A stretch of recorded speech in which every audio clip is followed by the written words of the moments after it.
week, and we will obviously indulge in that. But before we do, as always, we like to discuss how well we're doing, how was the last week, and talk about video games and all that stuff. So, with that said, Josh, how are you doing, and how was your week? So this week has actually been a very fun week, oddly enough, for two reasons. One, I got to go to the shooting range again, which I do slightly often, like maybe once a month. But this time was a special day because uh, one of my friends knows the guy at the range, and sometimes they do like bullet cleanup and they're able to recase the shells. So we were basically able to use the reused casings that they used for an extreme discount price. Like it was like 25 cents per Mm. bullet. Oh, okay, nice, awesome. And this is 9 mil, I'm assuming. Yeah. Nice. So Okay. so Cool. it was like 25 cents, and which is pretty big discount because like I think it's like $1 now per bullet. So the That is ridiculous. It's been a minute since I've been, um, and it seems like every time I do go, the price is always increasing, and it's just nuts. yeah. So like me and like seven other guys, we all pitched in, and I think we shot maybe over 10,000 rounds. Jesus Christ, man! How long were you there for? It's well, I was there for 3 hours. But Damn. they were there longer because they also went to another range. To because so the one I went to was an indoor range, but Mm-hmm. there's another range a little further outside of Illinois where you could do Buffalo Range or something.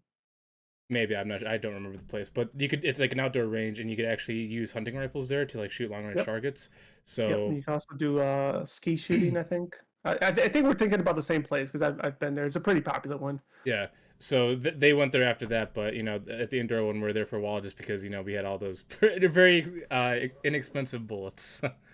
Yeah, I mean, as long as it's as long as they fire, that's fine. Just and then make sure you clean the chamber very good afterwards. I mean, you should do that anyway, Yeah. but I feel like with the recycled ones, it might leave a little bit more residue. Oh, that's cool. It's like I said, for me, it's been a minute since I've been. But I'm sure I'll get out there soon myself. It almost makes me want to like I know a person. He's like a friend of the family. He makes his own bullets. He has a machine, all that stuff for that. I'm like, it almost makes me want to do that myself because it seems interesting. Maybe sometimes complicated, but it seems cool. It saves you money. It would save if you are an enthusiast and you go frequently. It would definitely save a ton of money, hands down. Um, yeah, that would be an interesting kind of cool little. I don't know if you would really. I guess it would be classified as a hobby, but yeah, but that would be just a nice skill, actually, nonetheless, Yeah. to be able to do that for sure. What about you? Well, mine may sound a little boring. I was hoping you would have taken that and stretched it out a little bit. But for me, it's been mostly a very heavy gaming week. And to many surprise, for those that do listen to our podcast or just know me in general, it wasn't for a while. So I guess in a many way we'll just segue kind of into that. But before we do, I did make a purchase, as I said I would last week, and I've already shared it with you. But for those that can't see at home, I did actually go out and purchase The Ring ta-da! Fit. Ring Fit Adventure for the Switch. So I have not yet played it, but I mean my copy of playing it. But that's because something else is currently taking my time. But I will start doing this. I'm looking forward to that. For another just another way to as the game specifically says, stay fit. Um, um, but I'm glad I So picked it up. you bought that at GameStop, right? I did. How much was it? Retail, what was it, 80? Ooh, Yeah, yeah. it's I still mean, relatively pricey. yeah, it is what it is. And I rarely ever do this. And even though we talked about the durability of the ring itself and how good it is, I did go ahead and buy the warranty on it just for shits and giggles. Yeah, whenever it's like a gadget like that, you always go to buy the warranty. Like, well, if a disc or Yeah, whatever, skip it. But with that, you can yeah, definitely get yeah. So I got a 2 year on it. I think it was like it. $8 only. So, you know, so I did do that. Because to your point with the discs and everything, I just No, you're not getting my extra 50 cents or whatever it may be. I need these quarters for my parking permit. So with that said, about that, and I did also buy a set of headphones with the mic built in for PS5, Ooh. which I'm against because like you're wearing, you have the muffled earphones on, and I'm always against that because like how I talk about the anxiety with not being able to hear. I still am able to hear, so I guess that they're okay. And the sound is actually really nice. I don't know which model it is I got, but I think it's kind of like the standard PS5 one. But anyway, with that said, without further ado, because I was complaining about it last week, I finally got my claim settled and got my collector's edition of Octopath Traveler 2 finally in. So I have been binging that shit like crazy. So Um, so wait, what happened with? Was it just delayed shipping or was it stolen? What happened? they didn't really say, but I don't care. I got it. I think I'm going to guess it probably was delayed because it probably got lost somehow. So I think me filing the claim did help because I could be wrong on this, but I'm thinking it forced them to have to investigate a little bit. Um, but I only, well, not that I was probably going to put it in regardless, but I expedited, I guess you could say, my claim because I made a Twitter post about it after our podcast last week, just because I'm like, okay, something's not right here. It's been telling me it's been sitting at the same point for days. Now, I know that can happen, yes, but since it's a new release, I see other people got it. I'm like, nah, there's got to be something more to this. So I think by me putting that claim in, her Twitter um, feedback from their customer service may have helped. I don't know. That's what I'm gonna bank on, but who knows, right? Um, so nonetheless, I got it and immediately start fucking playing it. Did anything And cool come with the collector's edition? Like, what so comes with yeah, it? good. Actually, great question. So inside, like, I'm not gonna really open it now, but there, maybe I should try. Um, there is like a miniature buff of like all the characters, which I don't really even know all the characters yet. There's a CD, which by the way, I was probably gonna say this anyway, but I fucking love the track. Like the sound and the music is um phenomenal. Um, and then here, I'll just look it up. The miniature busts for those that can't, for those that are listening and do not have viewing pleasure, but it's a miniature bust of every character of the that you would eventually recruit for your party. And then lastly, a very boring looking art book, but the art is, pretty cool. Hmm. And they kind of have like two per character and a world map. So that really is all the collector edition is. But of course, me being the fan I am, I needed it. Much like you and your Destiny, which I believe we'll get into here shortly as well. Yeah, I was gonna say, Uh, like, well, with the trafficking thing, we both were waiting for collector's editions this week. You with Octopath, me with Destiny, the collector's edition. I, at least in my area, I hate FedEx. They are the worst delivering company of all time. Because if it wasn't for my Ring doorbell, I wouldn't have known the package was there. And also, when I looked at the Ring doorbell, he went from the truck and threw my package at my stairs. He didn't even go like two. He just chucked it at my stairs and left it. That was it. And I was like, good I thing, would yeah. I would have been pissed. Luckily, Bungie, the people that made it, they wrapped it in like extreme Acting really good. styrofoam. Yeah, like Nice. it was like super pristine. But like if it wasn't packaged well, anything inside that would have been broken. Ugh. So to that point with good packaging, I don't know if it's exactly Squeenix or whoever they commissioned to do it. My package was packed well as well. To your point, styrofoam corners, all of it. So that was good. But sorry if I spoiled it, and you want to give your game in Destiny. But I feel like we've both been living in a week of euphoria with our new games. You actually longer than me because not the same game, but you also were very inundated with Hogwarts Legacy. So now it's my turn to play something that I was very much anticipating, and I've already put in 19 hours over the course of a work week. So that's kind of saying a lot. So you and I actually have a flip story on this. So I've been looking Okay. forward to Lightfall for a very long time because Hmm. it's supposed to be the conclusion of the Light and Dark story leading up to something new. The story so far, it seems like Bungie forgot how to write stories because they're introducing things that they've never talked about and the characters in the game act like they know what it is, and the players, us, we're like, we've never heard of this before. Where is this coming from? It's like the Veil, and it's just weird. It's like they want us to understand what the veil is, but yet they never explain what the veil is. And so Interesting. it's super disappointing. And also, Mm, at the end of the story, you really do not get any conclusion. But supposedly, Bungie said they did that on purpose because they want the story to play out the whole year. And I'm like, no, you should have given us the conclusion right here at the beginning, and then play that conclusion like the final battle out as the seasons expand. But no, they're like, no, we're gonna keep the full story going. I'm like, you guys dropped the ball on this one. This was supposed to be your biggest moment for 6 years leading up to it, and it feels like a massive disappointment for me. And I've wow. And never said that about any of the other ones. Like Witch Queen was fantastic. The story was challenging. The story was good. This one was a major downgrade since that one.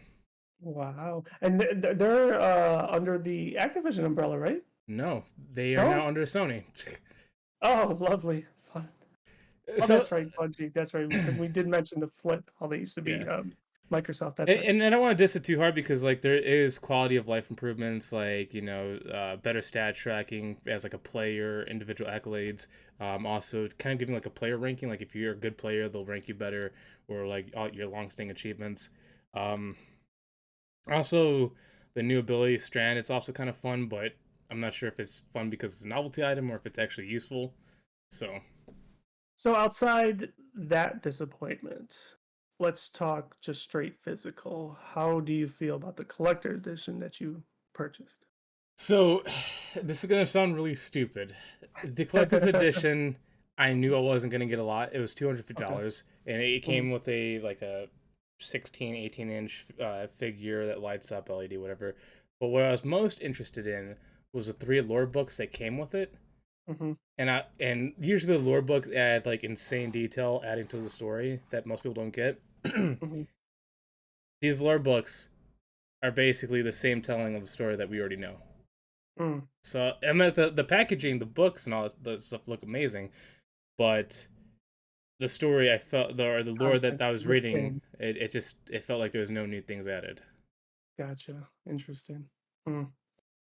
Well, I'm sorry to hear But that. at the same time, because of that, another game that I've been dissing for the longest time, for at least the last 4 years, Call of Duty, has Mhm. got me back in its clutches because I've been Mhm. playing ranked nonstop this whole last week, Mhm. except for Tuesday when Destiny came out, so I could play that. And Mhm. dude, I've been enjoying rank play. Like I'm not sure if you're a competitive player, but I was at one point. So like I actually was on a team competing in tournaments and all that stuff. And I haven't had this much fun in rank play since like Black Ops 2, which was like 2012. Mm. And which version is this? Modern Warfare 2? Modern Warfare 2 Part 2. Oh my fucking god. Modern Warfare 2 2.0. 2.2. Yeah, no, it's funny because now we have the luxury of talking about. Of course, I could have asked you about it on the side, but I did notice your tweets and such, and I was a little confused. I'm like, man, this guy was like, hung ho over Destiny, and it seemed like water under the bridge, like that meme of Andy from Toy Story where he drops the old toy and the new toy. I was like, what's going on Yeah, here? especially since I was like on a Hogwarts binge for like 2.5 weeks straight, and then Destiny, the one thing I've actually been looking The forward to one for a thing whole I year. like, that's your wow to like, in my opinion. I mean, for as long as I known you, at least, that's what I always thought. But damn, that's a ball buster, man. You know, it really is because like I said, I've enjoyed Destiny, and I've even defended it during its worst years. Like Curse of Osiris probably might have been its worst, or people say it's its worst. But at least it Mhm. offered a good linear story, and even if it's like side lore, you were able to get that. This one, it's like the story just went right over their heads, and they're like, "Oh, we're gonna introduce things, but we're not gonna tell you what those things are. Like you're already supposed to know." I'm like, "No, no one knows this. I'm a lore enthusiast, and I don't even know it." So it's like, That's yeah, that's crazy. Wish I could comment on that further, but yeah, that's just shitty. For me, let's go back and talk about me now. No, Octo, like I said, I'm loving it. It's rare, as you would probably also know too. It's rare for me to just drop something like WoW, and like legit, I haven't played a second of it since I've gotten this game. And be so ecstatic about something is it's just awesome. So yeah, 19 hours deep. I've recruited I think 5 of the 8 characters so far as of last night. It's overall a total upgrade across the board. Even like I didn't really read a lot of the reviews, but it's kind of reviews are somewhat funny because like the ones that I have seen, they kind of um resonate in my same assessment. Like it's and like an increase in everything across the board, which is very interesting from the last one. And but yet somehow it received a lower rating than the first one. Like it makes no sense. It's like how do you say it's better across the board and then give it a lower rating than the first? But whatever, that doesn't matter. oh, go ahead. I was gonna say why I think it is, but I'll wait until after. Okay, yeah, sure. So like I can't just like put it on a pedestal and not say a negative thing. So I will say one negative thing. and and and it is a really small cosmetic one, but it's something that I feel like I don't know how you cannot achieve this in today's day of age. But like with much like any RPG, when you have a character, they usually have a particular class associated with them. And like the first game, this one you could have a subclass, right? Um, and then when you equip that subclass in battle, the character's look changes. So they would look more like their cosmetic, or I'm sorry, they look more like their sub job rather than their regular look. With that said, for whatever reason, it only carries over into battle. Whenever you're running around in the overworld, it's still their primary look, their primary job. Which to me, just like you couldn't fix that. Like it's kind of minor, but at the same time, it's like you have it in the battle. Like just carry over to the real world, It's for or and story then, and then purposes. and then the other part is like, well, then that would also carry over to cutscenes, right? And then it's not in the cutscenes.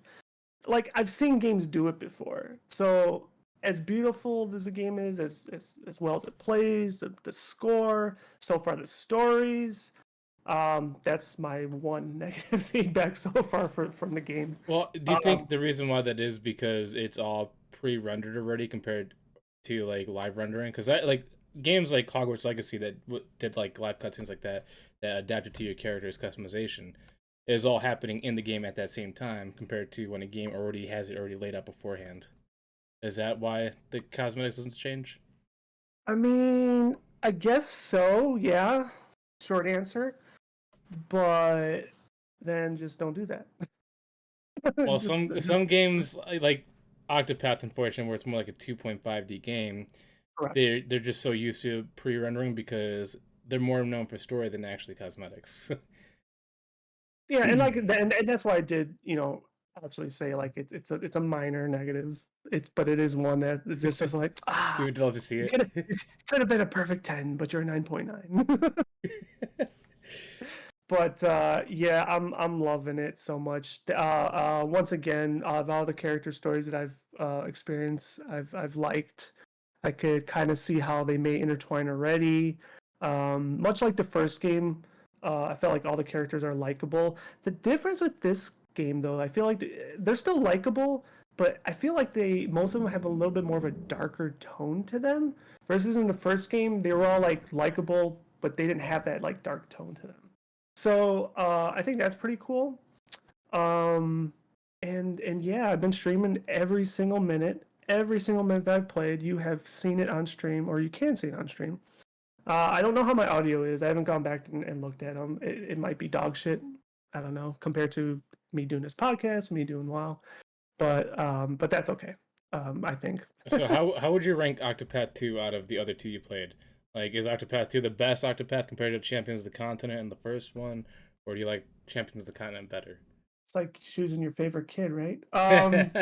There's always one that you like more. Yeah, I mean, well, okay, so I haven't finished two, right? So I think and this may be a little odd. I'm actually gonna say Champions of the Continent I like more than one, but Well, you it's like it not more like than one, the first one. it's not like I'm putting it this far off. I'm just saying like there's like yeah, it was done pretty well, and I've been enjoying everything that I've done in that game. And the reason why I say that is because I've gotten more story out of it, right? And more characters. Like they really took that world and just boom blew it up and said, oh, that NPC standing over there, we're gonna make him a playable character and give him a bigger backstory and do this and do that. And it's like, oh shit, that's fucking cool.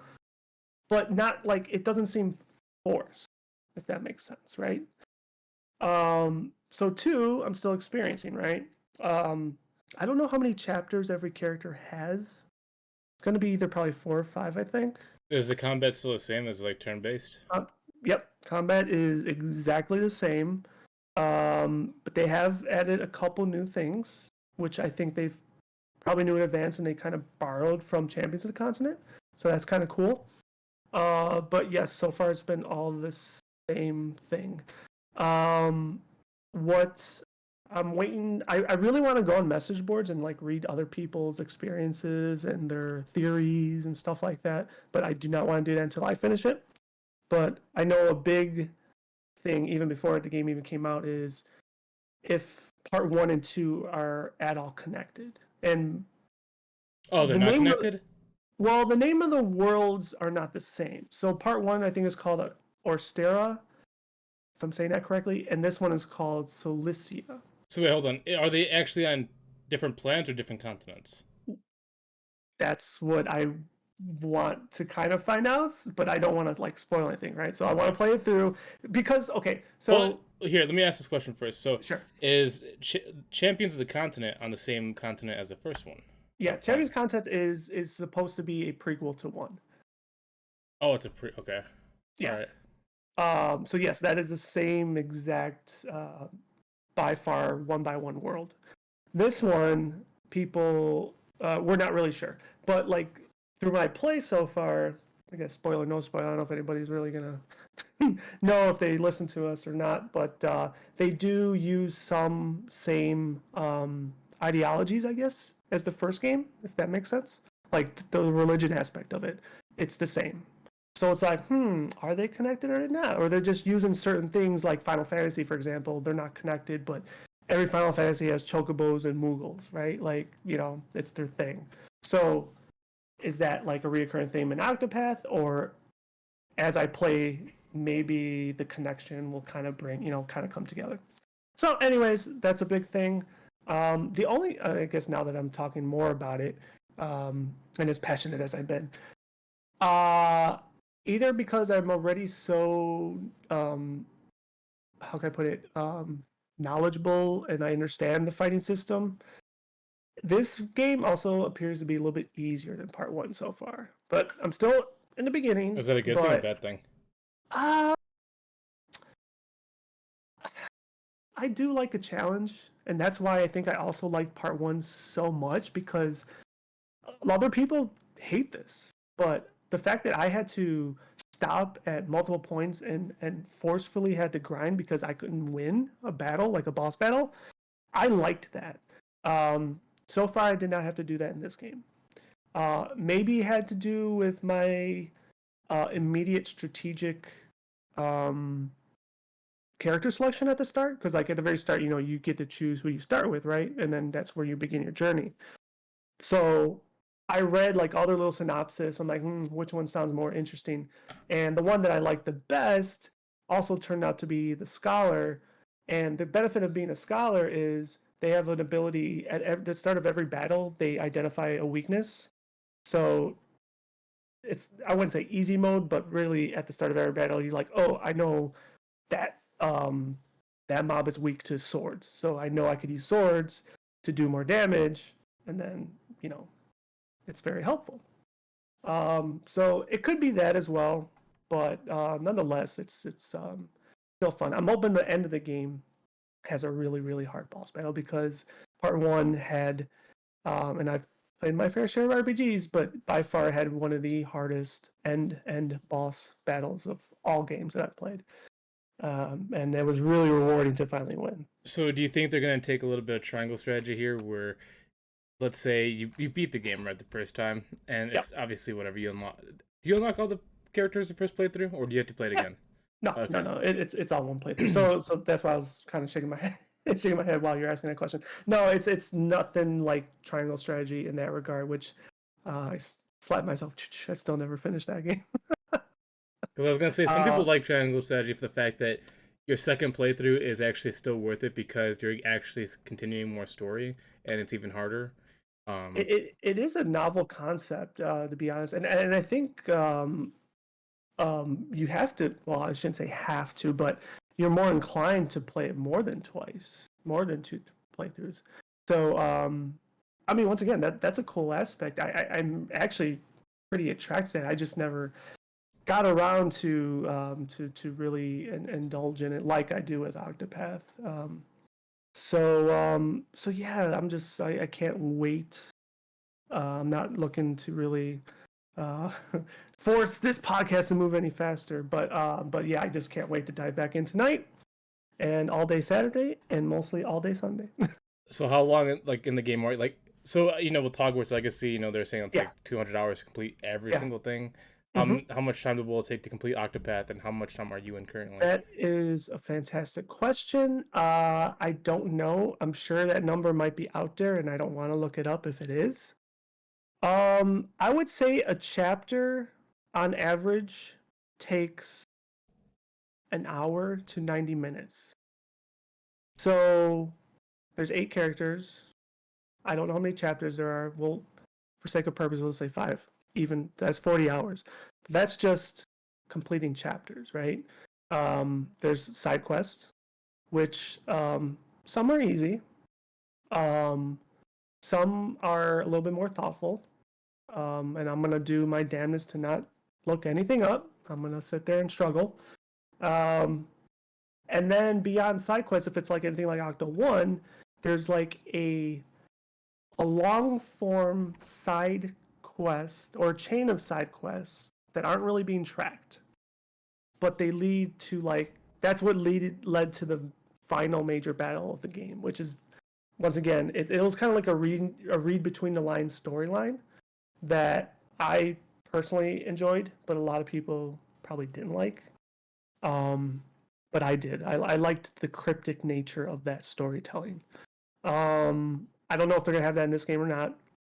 And lastly, trophies. I didn't get trophies in Octo One, so you add all that time together. I'm thinking at least 80 So you're actually minimum, gonna go for the platinum in Octopath Travelers too? 110%, 110%. So do you know? Because I actually, well, while you're talking about this, I actually looked at my phone because I see that Octopath Travelers is on, or Octopath Travelers 2 is on PS4 and PS5 for $6. And I was looking to see if the first one's on there because I know it was on Xbox, it was on PC and Nintendo, but I was like, it'd be kind of cool to have the whole series in one like go. Mm-hmm. Um, do you know if the first one's coming to PS5 or PlayStation? I not that I know of. I never looked because to your point, I know one initiated on Switch, which was interesting, but it was a game that I had to get when I saw it. And then you had mentioned they added it to Xbox Pass, right? Hmm. Which I think was the same time as Steam, or maybe Steam was before Xbox. Both I'm not same sure. time. Same time, right? And ironically enough, PlayStation never got it. And but now this one is on across all platforms. So Squeenix is weird. I don't know that answer. I don't. Because like I said I was gonna play Octopath Travelers 1. I haven't played it yet, even though it's on Game Pass. It's free, and unfortunately, they just took it off of Game Pass, so Oh, I can't play damn. anymore. But that's Oh, fine because if I was gonna play it now that 2 is out, I'd want to play through the whole series back to back. And so now you're saying it's also on Xbox, right? Octopath Travelers 2. correct. Correct. I'm almost positive it is. I'm So sorry if I'm sorry if it's not. Let me check. Hold on. Or you could check too. yeah, You talk. I'll check. because I was gonna say like as much as I would play it on Xbox, because it's a Square Enix game and I do like trophy hunting, I want to play it on PlayStation more than Xbox. Uh, It's just for uh, some reason, like, there's certain games where it's like you have to play it on that system because you just get the better experience. mhm. And I'm like, it's a Square Enix game. Most likely it's going to perform better on PlayStation. But then at the same time, I'm not sure if that's true with this game because the first one wasn't on PlayStation. Okay, so got the answer. Says 4 days ago. It is unfortunately omitted the Xbox this time around. Wait, so that's such a stupid idea that they split the series on both consoles. That is, Square Enix, man. They're a very complicated company. That is interesting. I see. The good thing I looked it up because uh I don't know why I thought I recollected seeing it like when I toggled for collector's edition. I thought there was an option, but I guess I was seeing things. Yeah, because I thought that it was the opposite this time around, where it was actually on PlayStation, not Xbox. That's why I was like, that's so and weird. and you're 100% correct. It is the opposite. That is so weird. Like these company relationships, man. We talk about it, every other podcast, and here's just another instance of that. Yeah, that is so fucking weird. I don't. I highly doubt it. I extremely highly doubt it. There probably won't be any DLC with this, but that'd be very interesting if they somehow figure out a way. But I highly doubt that. So Um, it looks like I now have to buy Octopath Travelers 1 on Xbox and Octopath Travelers 2 on PlayStation just to get the full well, I experience. mean, one. And I want to Google that. I still don't think there's a one on the PlayStation unless they do it later. At this current time I look, they don't have it on Yeah. there. Okay. Because like, if man, see, I thought maybe you were gonna lead into this question, but I was like, would I play it all over again on PlayStation for trophies? And as much as I love the game, I don't think I would do that. And the reason why is because even though I like the challenge, but like I did it, right? I did it on the Switch. Um, I got my badge of honor, which is basically your title screen. You get a little crown over the logo, like that's your badge of honor. That's how you know you beat the game. Um, and to go through all that again on PlayStation, I mean, it might be a fun adventure again, but yeah, I think immediately I would say no. But you never know. Maybe I'll have a bored day and I'll be like, you know what? Fuck it, let's go. That's the one thing that sucks about long games. Like, even if they're good, it's like, dude, going through it again, it's too much of a time sink. Like, same thing with Hogwarts Legacy. Like, I I'm, platinumed it, but I was like, do I want to complete the other three houses 100%? I'm like, no, I'm good. yeah. I mean, the time sync the second time around obviously wouldn't be as bad, right? Because I would know, right? But that first go around was like a whole new play style. Like I never played an RPG turn-based that had that um, function that way. Lies, Well, Fire Emblem. I've never played Fire Emblem. You haven't? I thought you did. No, no, never played a Fire Emblem. Never. Interesting. Okay, never mind. It's funny because My lies. my friend Rob's was actually surprised by that too, because it plays well. That plays like Triangle Strategy, right? It's like a turn-based um, strategy game, right? It's like you get the little chessboard and you move your characters around. I mean, this doesn't. This is your traditional RPG where it's turn-based, but like what I liked about this is like like I said, they kind of have the the weak points and you have to figure them out, and then you have like the counter where you could break them to deal more damage, and it was a different concept which I thoroughly enjoy. So, but yeah, I think I said a lot about Octo, and and now I'll probably end up talking about it again. It's funny. I don't know if he might be watching, but Nightwing of Hyrule actually rated me. I forgot if it was yesterday or the other day, and he was checking it out, and he was saying he was thinking about buying it. So I was like, yeah, get your hands on it. That'd be a good game So for him to play because he does all those single player games and he talks about with his chat. So that'd be yeah, a cool pickup for him to play. I'd like to see it. yeah. So and it's just like it's a beautiful looking game, man. Like it's like I mean, you obviously seen a lot what the graphics look like, but Well, I mean, it has the it's old Final Fantasy look to it too, and man, it's just nostalgic right there. it's nostalgic, but it's also like the 2D HD.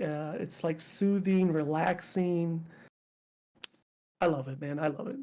So going back to weird company relationships. Sure. So you know how I was 100% with Xbox and Activision taking over. Uh-oh. Since Uh-oh. Uh-oh. since Uh-oh. since I've been playing ranked play on PlayStation, and it's got me like really like invested right now, where I want to almost buy like a Scuff slash DualSense Edge controller, which is like $200, just so I can Mm-hmm. play and shoot and jump at the same time. I'm like, if they go to Xbox, this is a $200 investment. I'm only gonna have for 1 year, and I don't know if I need to do it. And I'm just like, but I want to play and compete. So I'm like, obviously, they said that it would be 10 years, so it'd be on PlayStation. But I'm just like, do I want Well, to take that's the if they risk? still agree with that deal. They never did. Most likely, it's gonna go through. But then at the same time, No, no, no, no, I not that deal. I'm talking about the Sony Xbox agreement. oh, even if they don't sign, I'm pretty sure Xbox would keep it there just because. Ooh, that's what else I wanted to share with you. It was kind of, you know how we always, or like in our earlier days of the podcast, we always had that string of talking something into fruition. And I saw it on Twitter. I'm not gonna look for it right now, but I forgot who posted it. But they're like, it's time for PlayStation to bring back these IPs, and they listed Killzone. What was the other one? I forgot the second one, but then Resistance, and I was like, hmm, Was it SOCOM?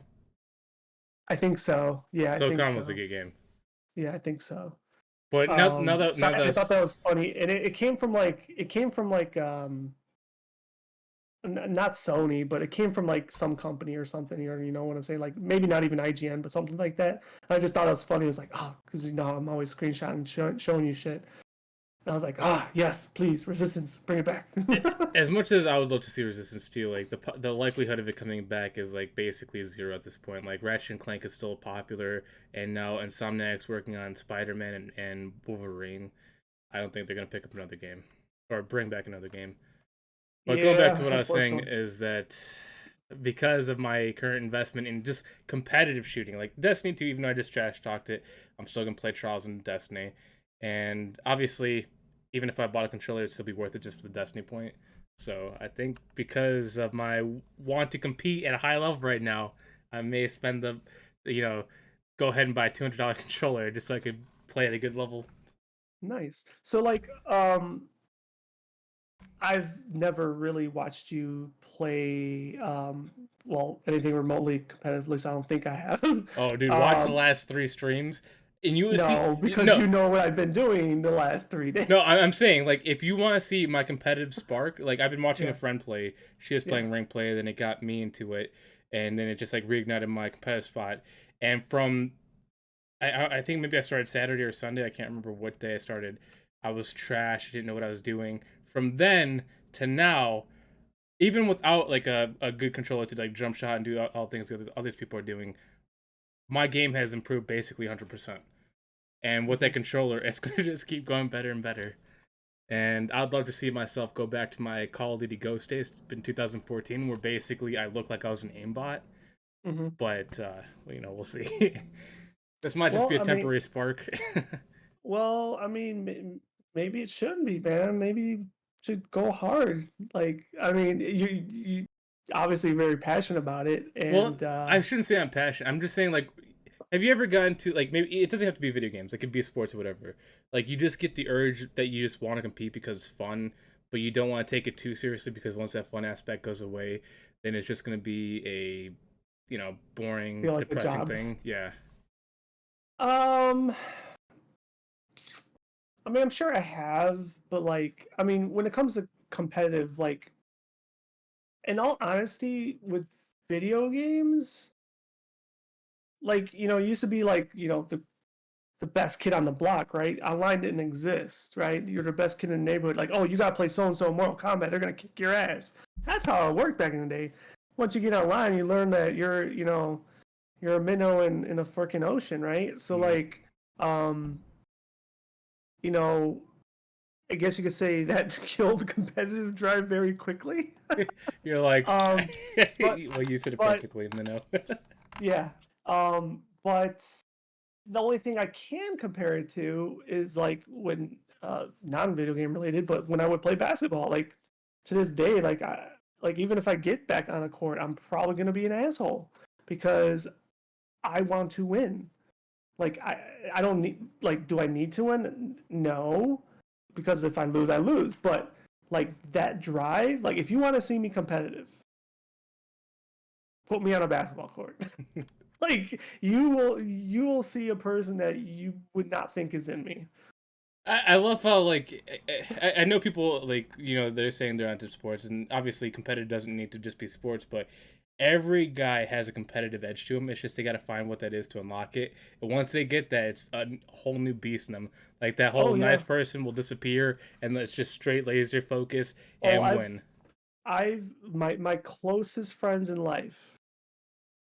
We've definitely gotten to shoving. Thankfully, never through fists, but that's how heated it's got, and obviously verbal altercations is guaranteed. But yeah, they fucking it's been heated before, and I mean, that's if the one if it that doesn't get heated, it's not competitive. Let's be honest. yeah, exactly.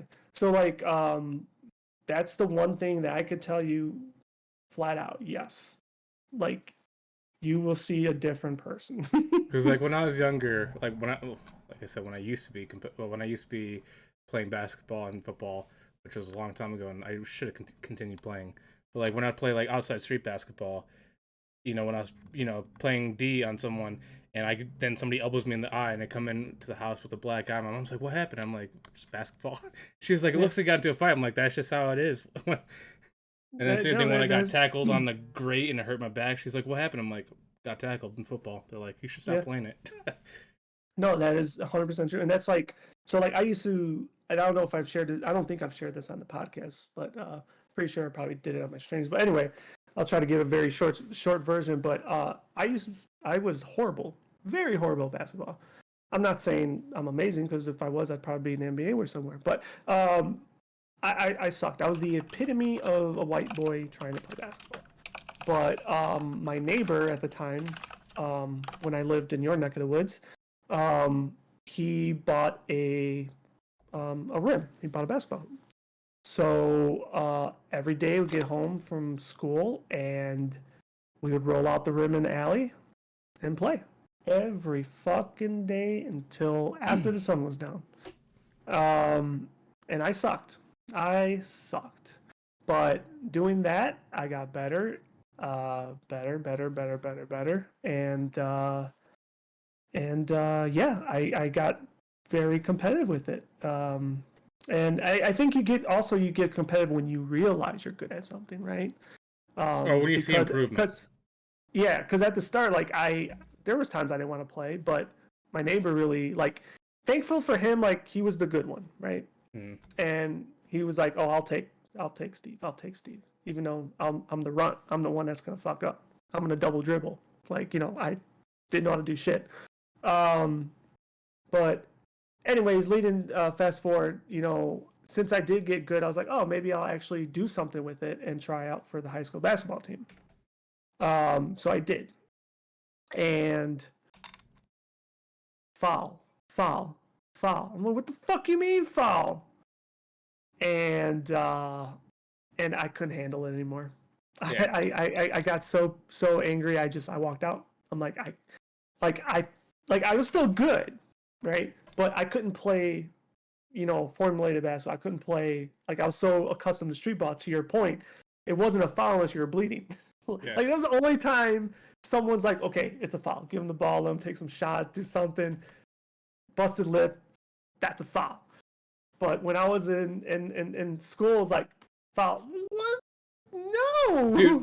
it's I mean, amazing. I know this now that it's a foul, but that's another thing that like I guess you could say I can't stand with like even NBA. Like I still like it. I still like it a lot, but like I don't know. So the one thing that I respect about the NBA when I look at street ball versus NBA, I look at two different things. I look at NBA as like a chess game versus a street basketball as like actually playing basketball. Because when you're playing NBA, you have to be strategic with how you place yourselves. Because people say people complain like, oh, they're calling fouls. That's the point of the game. You want to play the rules. Well, Like when you're setting up picks and yes and no, because like to your point, like I wouldn't say it's part of the rules. That's not true. But to your point, that yes, like there'll be players that lean in to get the foul, when they would never have gotten fouled if they didn't lean in. Like what So the it's one like, I'm sorry, because the one thing I learned when I was playing on a team, which I hated doing because the coach wanted me to play a position I didn't want to play, but mm, the coach, basically showed me how to set up for a pick to get a charge foul on me, so we can get a free shot.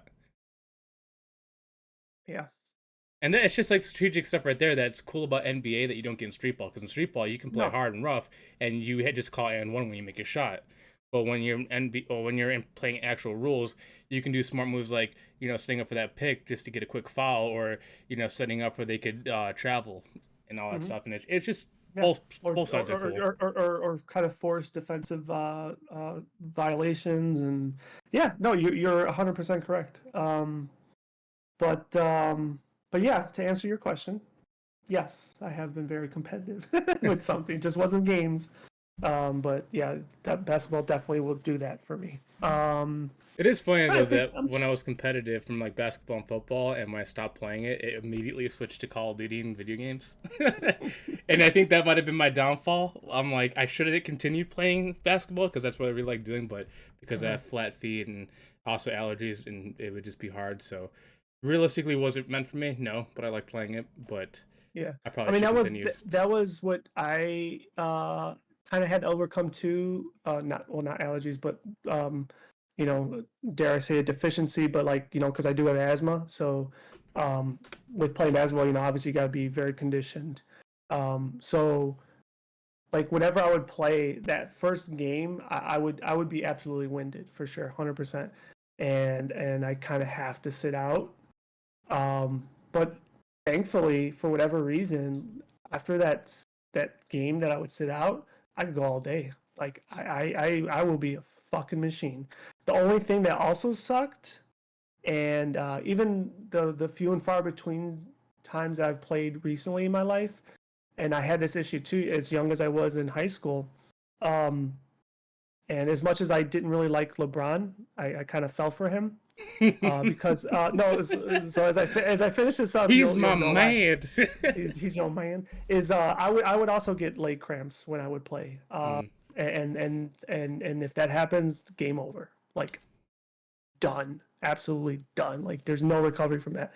And I've tried just I feel like I've tried just about everything. So I feel like it's like one of those DNA things. But I obviously hydrate. I mean, back in the day, we're fucking bust out the hose in the alley, drinking. So I've always felt I was hydrated.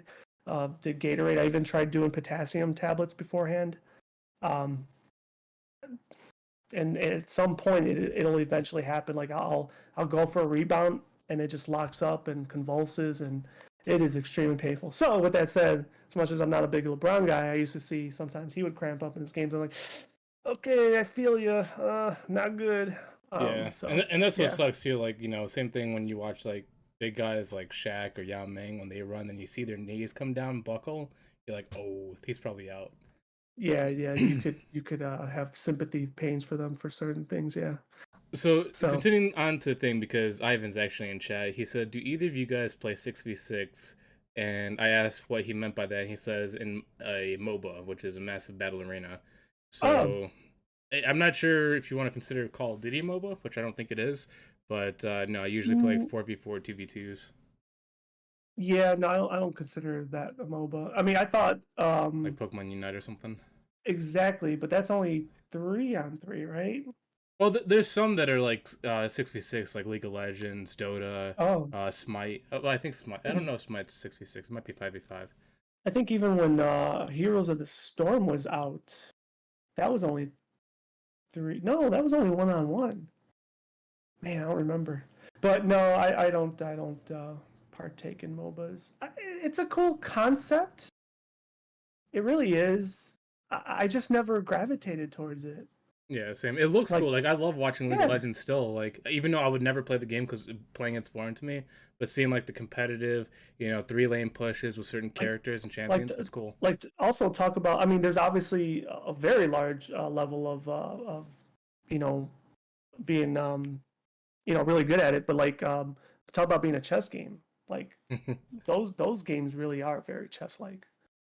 It's funny that you mentioned chess because like people, I love chess, right? I thought it was cool, but whenever I hear people like talk on the street, like, "Oh, chess is boring, chess is stupid," but then I look on Twitch and I realize it's popular. I'm like, "Oh, so people are just lying in the real world, and they actually are interested in chess because even though it's a very stationary game, you feel super competitive because you're trying to outthink your opponent, and there's like a weird good feeling about that."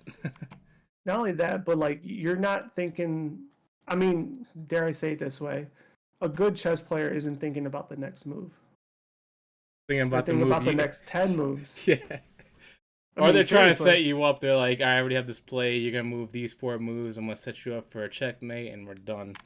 Yeah. Like, what, I'm trying to think about what that. There's a girl recently I was watching. She is like, I guess she's a Okay. professional now, but she checkmate a grandmaster in like 2 moves because I guess the guy underestimated her and he moved his pawn out, leaving his king open. Which I'm like, this guy's like what rank 54,000? I forgot how they rank him in chess. And he was like underneath Magnus Carta, I think his name is, and he got checkmate in 2 moves. I'm like, how do you do that? How are you like basically top grandmaster and you lose this up and coming person like that? I mean, to your point, kind of like cockiness and underestimating, and as I like to say, you're being too cute. Um, I would say that in basketball too sometimes. Like, do that for being too cute for like, uh, but I, I wonder if that's a Chicago thing because the only people I've heard that from is Chicago people, and that's usually from really, basketball. Yes, really. yes. Usually it's you either being cheeky or you being smart, but I the mean, two Q part I've heard from I've basketball. heard the term cheeky, but I always thought cheeky was more like an It was Australian thing. yeah, it's more from soccer, but Oh translate yeah, more to maybe other stuff. soccer too. But Yeah, you're just being smart or whatever. yeah, But too yeah, cute. I've yeah. only heard in Chicago basketball. Hmm. I mean, it would make sense as to then how or why I picked it up, but it never dawned on me. But let's see, what else were we kind of talking about before we kind of stray into topics? I know there was something else I want to talk about. So we talked about our games. We talked about how we're doing. Um, what else do we normally touch base on, Josh? Yeah, Before we move on to topics. you're passing that to me. I think we covered it. Like, but we usually cover the games and then like just stuff we're doing or things we're interested in, and then we move on. Then we move on, huh? Move Did on we with the already fun. forget our template? No, I just felt like there might have been something else that we kind of like Glossed over. we were no we were intending to segue into in this conversation, but somehow because we fell off the rails, like it's like what was it? I feel like there's another point I was trying to make here. Nonetheless, water under the bridge, it's fine. If it comes back to Um, you, bring it up. of course, of course. So with that said, We can move on to the first topic. before we do, All right. because it will segue, okay. I mean, spoiler alert for those that are going to listen, but celebration for Mario Bros. They're going to move up in a couple days. You know, we get to see it a couple days earlier. I'm once again looking forward to it. Um, Pop quiz. oh, What's Luigi's last name? Mario. Okay. Because there's a lot of people that don't realize that the reason, like, Mario's name is Mario, Luigi's name is Luigi Mario, and the That's why reason, the Mario Brothers. yeah, and I just thought it was funny, just like, same thing with, what's, people are like, what's, Zelda's name? They're like, Zelda, and they're like, no, what's the guy? They're like, Zelda, no, it's Link. Yeah, yeah, yeah. Those are like true gamer quizzes, right? Like, um, but but yeah. So they announced that they're moving up a couple days. I don't know really the reasoning behind it. Was it from April 7th to 5th or something like that? Correct, correct. So it's from a Friday to a Wednesday. Um, yeah, I just still can't wait. I know Mario Day is next week, next Friday. And then the Mario Bros. Direct is next week, Thursday. So we'll probably actually have a lot of information on our next podcast. Or very Um, little, depending if they show the same or thing. yeah, or really no. I think we'll probably have a decent chunk. I mean, if they're doing a whole direct just for the movie, I mean, I feel like they gotta show us like 20 minutes of the first. No, I'm just playing. Have you seen the original live action Mario movie, the Mario Bros. Movie Of with course. John? Okay, I just Yeah. watched it recently for the first time, and it's hilarious. What? Yes, What? For the first time? Yes. Oh my god, Dude, I dude! totally forget that the 90s I were like a thought you've.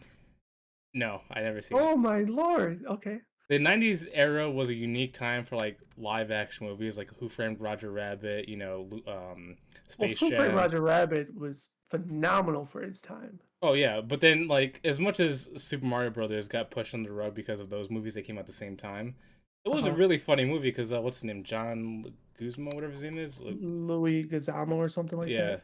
he's in Yeah. there as Luigi, and he was hilarious. Yeah. I mean, it's I mean, I don't remember what my thoughts were when that was out. You know, when it came live. I'm sure I was just a little giddy kid, but um, yeah, it doesn't hold up. It doesn't hold up, but the comedic part's still there. Just like watching like Stuart Little and all that stuff. It's like it's still Gotcha. there for the little vampire. I should probably rewatch it I actually want to own it. I just seen for it was on giggles. Best Buy on 4K, and I'm like, even though it's like crappy production, it's still like one Yeah, of those fun things to own. 4K. Wow. Um, Speaking of like video games and movies, I don't know if here's a fun fact because we didn't mention briefly Zelda here. There's a movie simply called Legend. I don't know if you've heard or seen it. No, But allegedly that movie was the basis for Legend of Zelda. so it's called Legend. When It's did this just air? called Legend. What was it? When did this come out? It's pretty old. It's actually Tom Cruise is one of his first movies. What? So hold Yes. on, Legend of Zelda might. It came out in 1985. So you're saying that this movie might be the basis for the Legend of Zelda? No, I think Miyamoto actually came out and said it. That's what I'm saying. Fun fact. Oh, I was gonna say because that'd be hilarious that Link is actually Tom Cruise in disguise.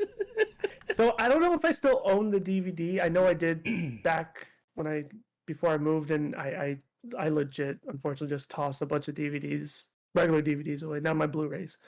And that was a regular one. I have to check in some box if I do still have it or not. But I did own a copy of it just because of that reason. Speaking of It's movies, I'm sorry. Go ahead. no, that's fine. Go. That was I kind was of gonna it. say, speaking of like older movies, I'm not sure if you know this, but I'm like a huge Jackie Chan fan. He's like one of the only actors I like because as a kid, I grew up watching karate Oh, Jackie movies like Chan Bruce is a Lee and Jackie Chan. fucking world treasure. Not even a national treasure. He's a world treasure. So recently, there's a studio. I can't remember what the studio's name is. It's like kind of like limited runs, whatever.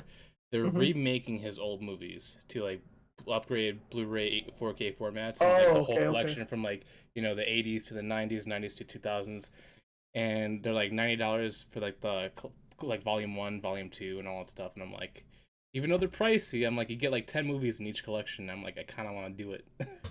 Speaking of Jackie Chan, I don't know if you know the name of the movie, but it's probably some long weird name.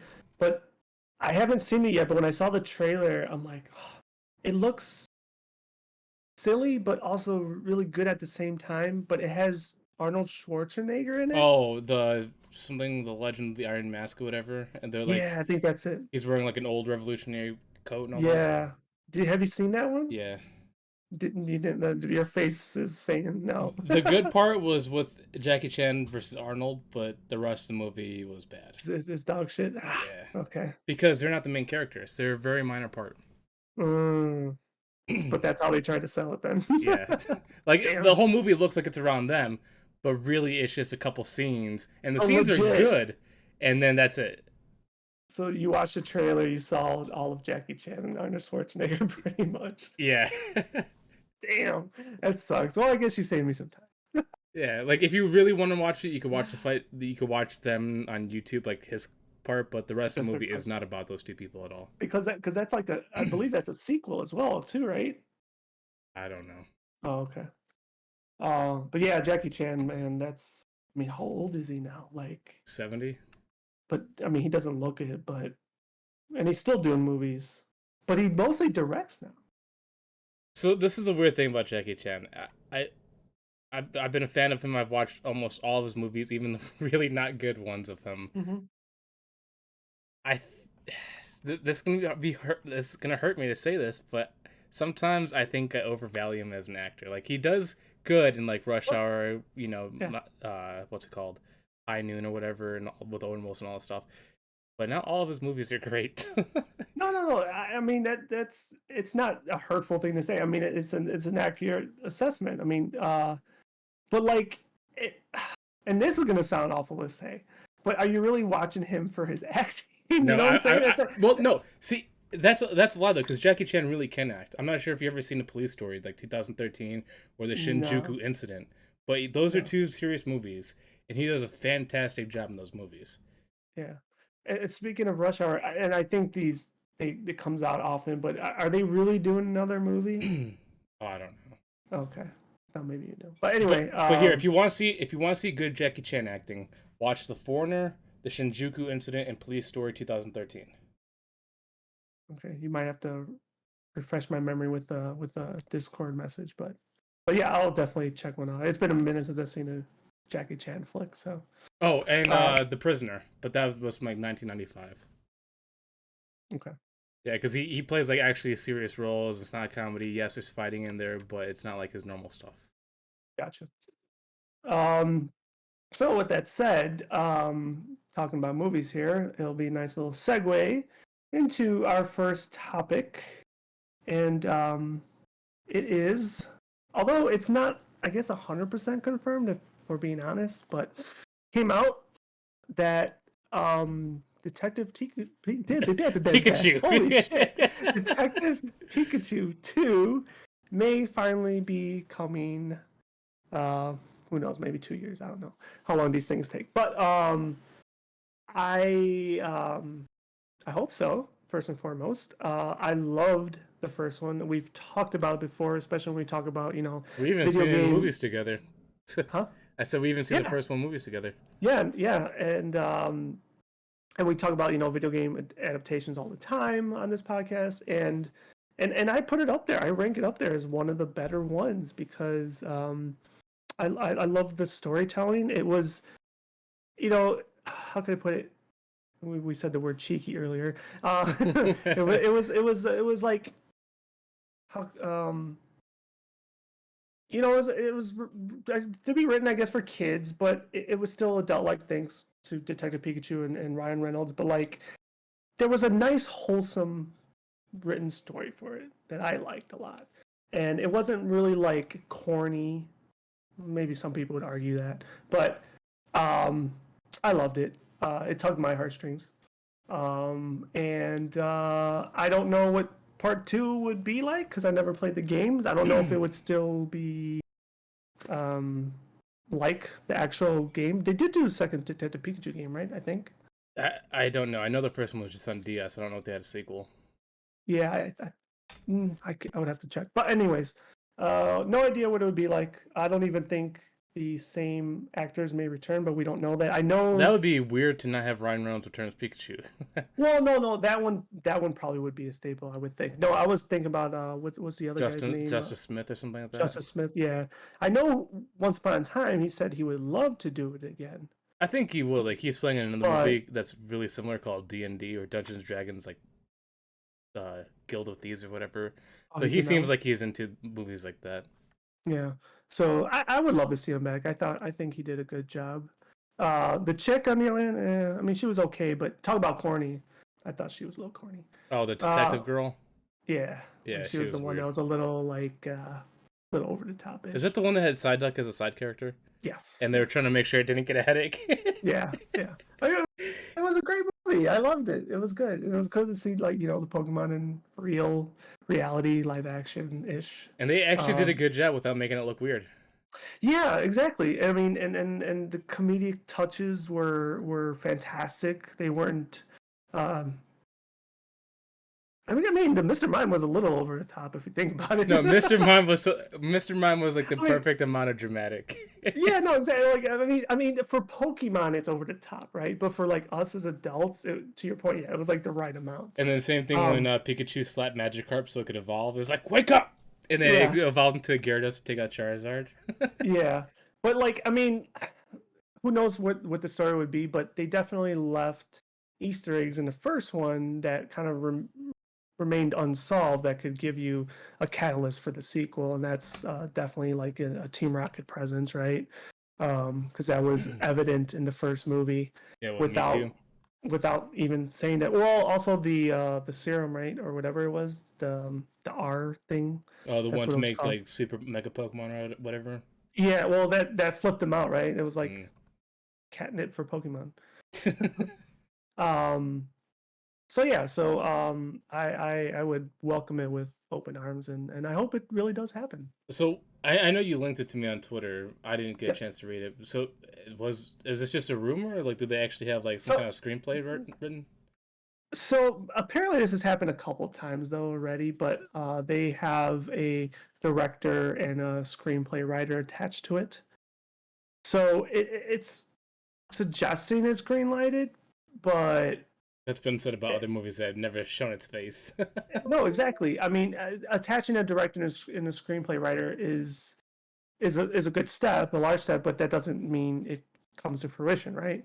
I mean, they could do all that work and prep and still may never shoot a scene, right? I need to look So this up. Is Legendary owned by Warner Brothers? it is, I think. So go back to Bad Wait, Bussiness. time out. I think it used to be. Oh, they I think we left.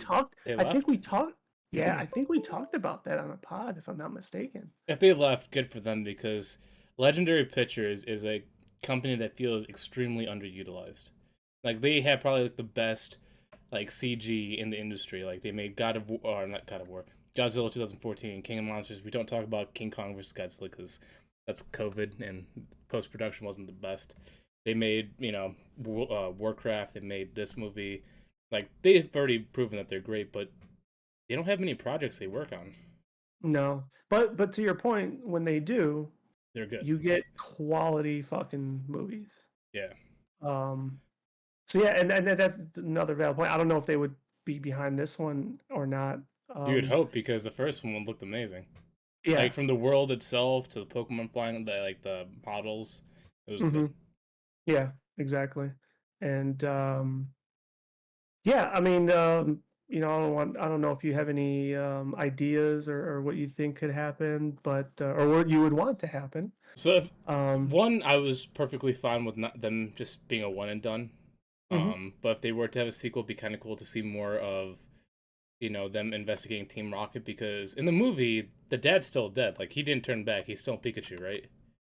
No, no, he came out. That was like the ending. Remember, he actually met with his son and was going to go see him off, and then he's like, "No, can I stay here and stay with you?" Oh, so he turned back into human. Yeah, yeah. Okay, I couldn't remember that Wait, part. which um kind of point of how would they move forward with this? Because He you meets know, Mewtwo again. yeah, he's like, "Hey, I need to become Pikachu again. Can you kind of do that thing?" Or what uh, they could do is have Ryan Reynolds still the main character, but instead of Detective Pikachu, they somehow introduce a Meowth that can talk, and then they work that oh, way. Detective Meowth. And then Meowth Ooh. works their way in, and they investigate Team Rocket. Then you see like a Jesse and James, and then that's how they meet. But then you also take down Giovanni. I mean, possibilities are endless, of course, but that is one thing, like, because the whole part of the part one was Pikachu talking, Yeah.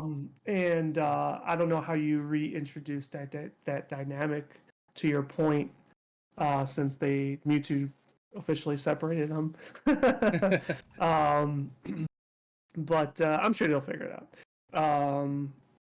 But I like that idea. Yeah, you got to have a talking Meowth. What else would I like to see? I mean, obviously, love to see a lot more Pokemon.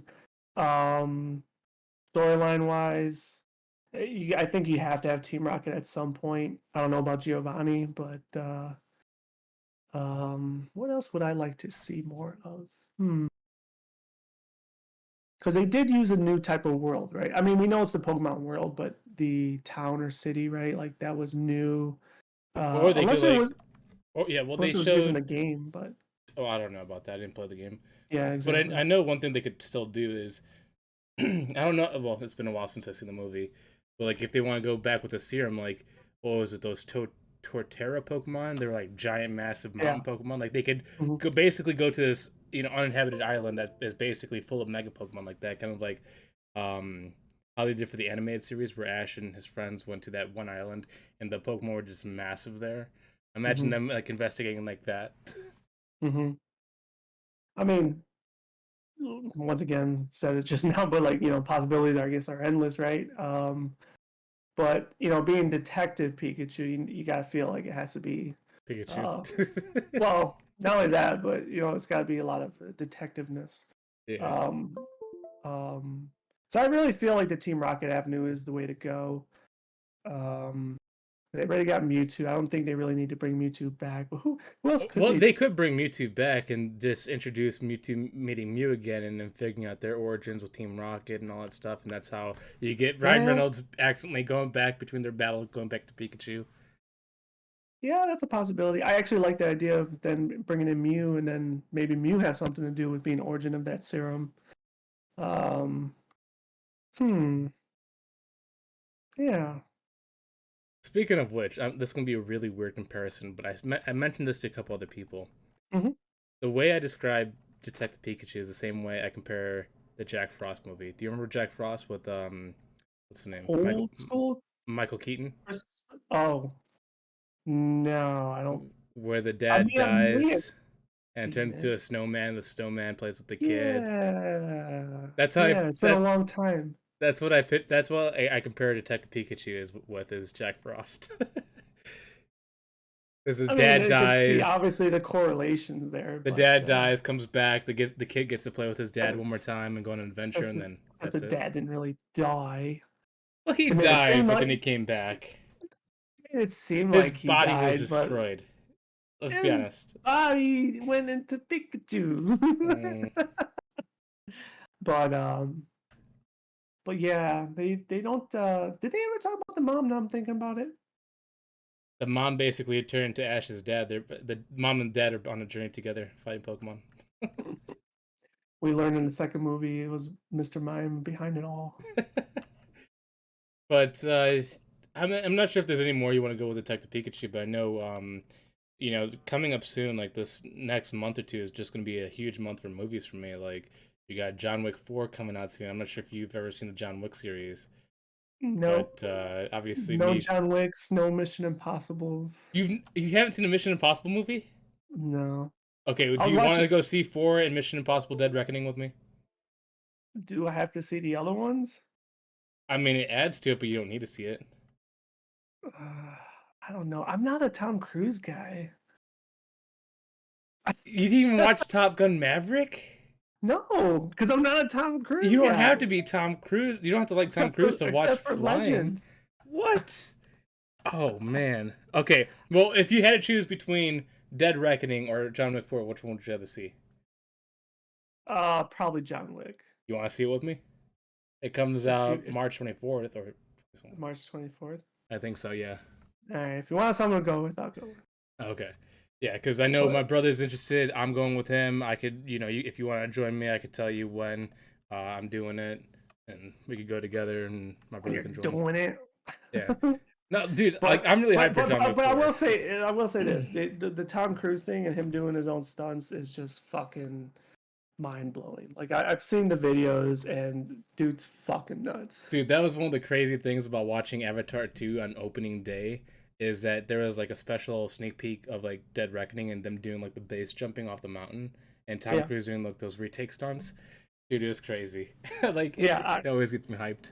Like you always hear, right? Like you hear stories of, oh yeah, they do their, but like when you actually see, like, oh shit, that, yep, he's doing it, and like I think that exact scene, right? I think they said they did 6 takes, and like I'm just reading comments of like how the fuck does he get like an insurance policy? How does insurance companies let him do this? And I was like, hey, he's fucking Tom Cruise. So it's like, Yeah. um, But they also take but it, even though he does insane stunts like that, like his whole team does a massive amount of safety precautions beforehand. oh, I mean, I believe me, I understand and know that, but I mean, the guy got balls, and I'll give it to him. But I'm still not a fan. That's fine. You don't have to be. I know he's crazy because Scientology and what he did to his a couple of wives, but I think that's another reason why people like Tom Cruise. Same thing with like Jackie Chan, is because they're very known for doing their own stunts. It's very practical, Yeah, and it's funny that both of them actually look up to like Charlie Chaplin and all that stuff because they did their stunts originally. And yeah. Well, the thing with Charlie Chaplin too was like, he was kind of like a visionary because he also knew how to manipulate with the camera and do tricks to make it seem like he was doing stunts, but in reality, he was, oh, like, yep, this looks like I'm doing something crazy, but I just tricked you with the camera. So, well, the same thing could be said about Alfred Hitchcock with his directing too. oh yeah, I mean, quite a few, but that's why movie magic is so cool, right? Because, um, yeah, Yeah, but I'm just saying the reason why Tom Cruise and Jackie Chan get their huge props is because yeah, they're willing to go the extra length to give the viewers the extra experience of this is actually real, yeah, like them really fighting it like flying a jet in Top Gun Maverick. yep. Unlike Fast and the Furious. Oh yeah, see that's the weird thing about like Fast and Furious. Like I like the first three, and it just gets over the top, but people still love that. Like it's Oh, realistic. oh yeah, they eat it up, man. I mean, I saw the trailer for 10, and there's moments you're like, okay, yeah, wow, that's cool. But like, I, I guess maybe because like I'm also not like a car enthusiast. Like I know it started like that for some people, but not anymore, right? Because it's really action based. Um, but yeah, I don't know. The memes that come out of like Fast and the Furious are hilarious though. Like Oh yeah, it's always like when you watch Fast 10, you look at the comments, you're like, oh, I love it when he says it's family time or he's flaming all over the place. uh, I almost yeah, want to it's great. see Fast 10 just because I want to see how silly it gets. Yeah, probably it's gonna be a lot of sillinesses. But on that, yeah, I have nothing else to really bring to Detective Pikachu, except like I said, hope it happens. Yeah. Well, I guess. Well, I know we're gonna move on here soon, but Yep. like going out to movies, like I said, John Wick 4, Oppenheimer's coming out soon. Which, if you're a Christopher Nolan fan, which I am, that's gonna be a good one because it's about Oppenheimer, the guy that helped make the atom bomb and all that stuff, and you're gonna see an actual explosion that they basically recreate to look like a nuclear bomb, and it's gonna be cool. Anything he does is cool. And there's also a new movie, which shockingly enough is a horror movie. It's called, I actually linked it in chat. Is it Milan? Milan? What's it called? Let me look on Discord Mm, real quick. I put it there. I don't remember seeing you post anything like that. Malum. Yeah, so it's Um, basically I don't know what it's about. I think it might be like obviously there's a lot of visual horrors in there. But I think the actual like obviously even though there's a lot of visual horrors, I think what's happening is this night watch girl is actually having like a psychological breakdown where she's in this prison. She's seeing things like bodies hanging, people doing ritualistic killings and all that stuff. But it looks mhm, really cool. mm, It's Malum. I actually linked the trailer in Discord for people watching. They could look that up. That looks good. cool. Yeah, I never really got into the horror genre. Like, I mean, as a kid, I liked um, the mainstays of the world, right? The Chuckies, um, Hellraiser, Freddy Krueger, all that stuff, right? Well, those are just Eh, staple like cookie cutter things that you no, watch because they're fun. They're not really scary. They're just like hack slash oh yeah, fun. you end up laughing your ass off, right? But Yeah. now, like they've gotten more creative, right? Um, but like I fell off. Like I've never really like they just don't do it for me anymore. Well, this isn't like those hack and slash movies. I think I would be more inclined. No, I understand it. I think I'm more inclined to watch, even though they're all set up and fucking fake. But like you have those like ghost story shows where they go to haunted Oh, Ghost Adventures and stuff XYZs. like that. Yeah, Those are fun. I like those. like if they were to do movies like that, Well, they but have. like but well, not like Blair Witch. No, I'm talking about like you got what's it called? Um, is it called The Haunting? What's the one where they like actually film the house at night and Paranormal Activity? That's the one. Oh, Paranormal Activity. But they also have Yeah, another one called Quarantine as well. but no, what I wanted to, what I'm saying, or what I would like to see is if they did like a movie version of something but it's not staged. Like it's like legit. I mean, it might be boring as fuck, but I would probably eat that shit up. But I we feel like won't that's do why we have those ghost hunting shows. that. You're not wrong. But like I mean, like I can't really think of anything right now. But like there got to be something more like world renowned that a ghost hunting show has never gone to, right? Or not allowed to do, and somebody buys some sort of rights to say, you know what, we got 3 days, we're gonna document this, and it's not staged at all, nothing. Might be boring as fuck, but kind of similar to well, not apples comparison because there's nothing horror related, but um, freaking Cameron's deep sea dive. Like I loved watching it. For most, it's probably boring as shit to most people, but I fucking loved it. Do you know what I found more scary than like those movies? Like I've watched Insidious, Sinister, and all that stuff, which are pretty good on the Nun. But what's that movie with Samuel L. Jackson and LL Cool J? They're in the ocean. They're, I think, What? is it called Deep No, Blue? no, In the Deep? I don't know. For some reason, when I see movies with like sharks underwater or any kind of like sea creature, it's scarier to Uh-huh. me than any of those other shows, because that's more Well, realistic. which is why probably James Cameron's movie was been terrified for you because you're like, oh my god, we're gonna get like a colossal fucking octopus or squid that gobbles them up. Um, but well, when you talk about real scary movies, for me, the real scary movies are like really, I guess disaster flicks, right? Like Day After Tomorrow or Knowing. Knowing Um, was a weird one with Nicolas Cage. Like he has his yeah, book of predictions, and at the end, he knows it's gone, and they actually show it. like to me, that's like a real scary movie. If you really want to see a really good scary movie, watch Don't Look Up on Netflix. Don't Look Up. I feel like I've heard It's of with that before. Leonardo DiCaprio, Jennifer Lawrence, uh, Jonah Hill. So it's basically the scientists. They see an asteroid. They're Uh-huh. looking at space, and they see that the Uh-huh. asteroid's on course with Earth, and Uh-huh. they have like 6 months to like warn the people. And obviously, and the reason why I say it's scary is because the people act like I feel like we would do in real life. They would dismiss it. They were like, "Oh, we got this. Yeah. We could destroy it, Yeah. whatever." And Yeah. then really, there's no plan. Everybody dies. Gotcha. Yeah. Yeah, that would be a real scary movie. Just like just like the latest rendition of Batman. Very scary. The Riddler, I mean, like, come on, like that shit happens. That shit happens in real life. You're muted, by the way.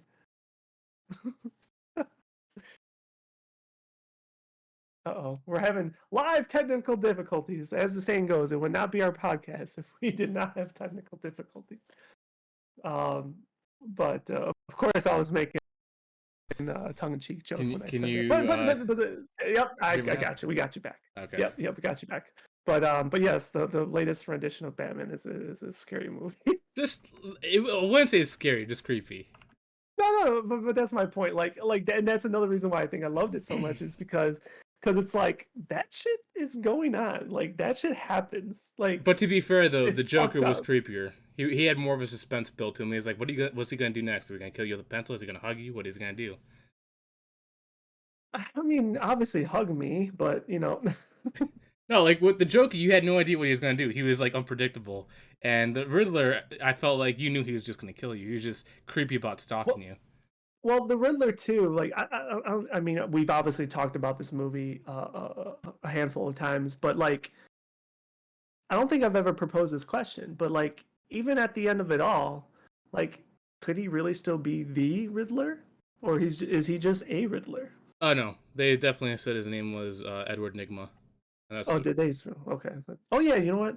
Yeah, that's when right. they They did caught him do in that. the Didn't they? diner. They're like, Yeah. yeah. That's right. I mean, it's one thing that I'm just gonna keep it open, but it's one thing to call him and he could still agree and say, "Yeah, it's me," but still, in theory, it may not be him. I hope it is him because the actor that played the Riddler had a real good creepiness about him. Oh yeah, he And he's done was. that before because like there's a movie called Prisoners with Yep. Hugh Jackman, and he does the same role, but only because he's But in that movie, he's more like mentally challenged, though. well, yeah, mentally challenged because he's been kidnapped, and he's basically a Oh, 20-year-old body and an 8-year-old, or an 8-year-old and 20-year-old's body because of him being LSD the whole time. I figured he was like that before that. No, they kidnapped that kid at 8 years old, and they kept drugging him with that bottle of LFC that they had to keep him that way, and they kept on tormenting him. That's why he couldn't talk, because he was afraid. And that's why he was like, remember the maze and then the snakes and all that stuff, and that's why you see the other guy have the suitcases of snakes, because they would lock him underground. Okay. Once you're held captive like that for so long, your mind doesn't develop. You stay that same person. Yeah. No, I'm following you. But anyway, um, Batman's a real scary movie. Oh, before we move on, another Sure. movie I'm looking forward to, which I didn't think I was going to look forward to because I never seen the other ones until recently. It's Mhm. Scream 6. Wow, that's a shocker. And not because it's scary or anything, because I just wasn't interested, but I watched all the other ones recently, and they're really good for very stupid reasons. They're funny. There's like the guy, I forgot what the guy's name is. He's the guy that plays Shaggy in the live action Scooby Doo. He also played I don't know the guy's name. he also played in a couple other movies with Seth Green, where there are Mm-hmm. three guys in like a jungle and they're trying to survive and all that stuff. It's funny. Uh, Bildum? no, I think it's like Without a Paddle or something like that. Oh, okay. But he was in the first Scream, and then obviously they had more people, and it was just I don't know. They're good movies. They're like popcorn movies where you just watch them. You don't go in there for like an actual story or actual scare. It's just a good time waster that you're gonna get some enjoyment out of, and you move on. Yeah, I've never seen any of those two. But I did enjoy Scary Movie very thoroughly. Did you enjoy all of them or just Scary Movie 1 and 2? One and two. I think I've seen three. Might have saw a little bit of four, and I couldn't stomach anymore. Okay, I'm done. I think So is how it went for me. here's a quiz for you because apparently a lot of people didn't know this. In Scary Movie 2, did the kids die in that hotel or that mansion? Man, you're jogging my memory here. I don't fucking remember. Because one thing I found out recently is I can't remember. okay.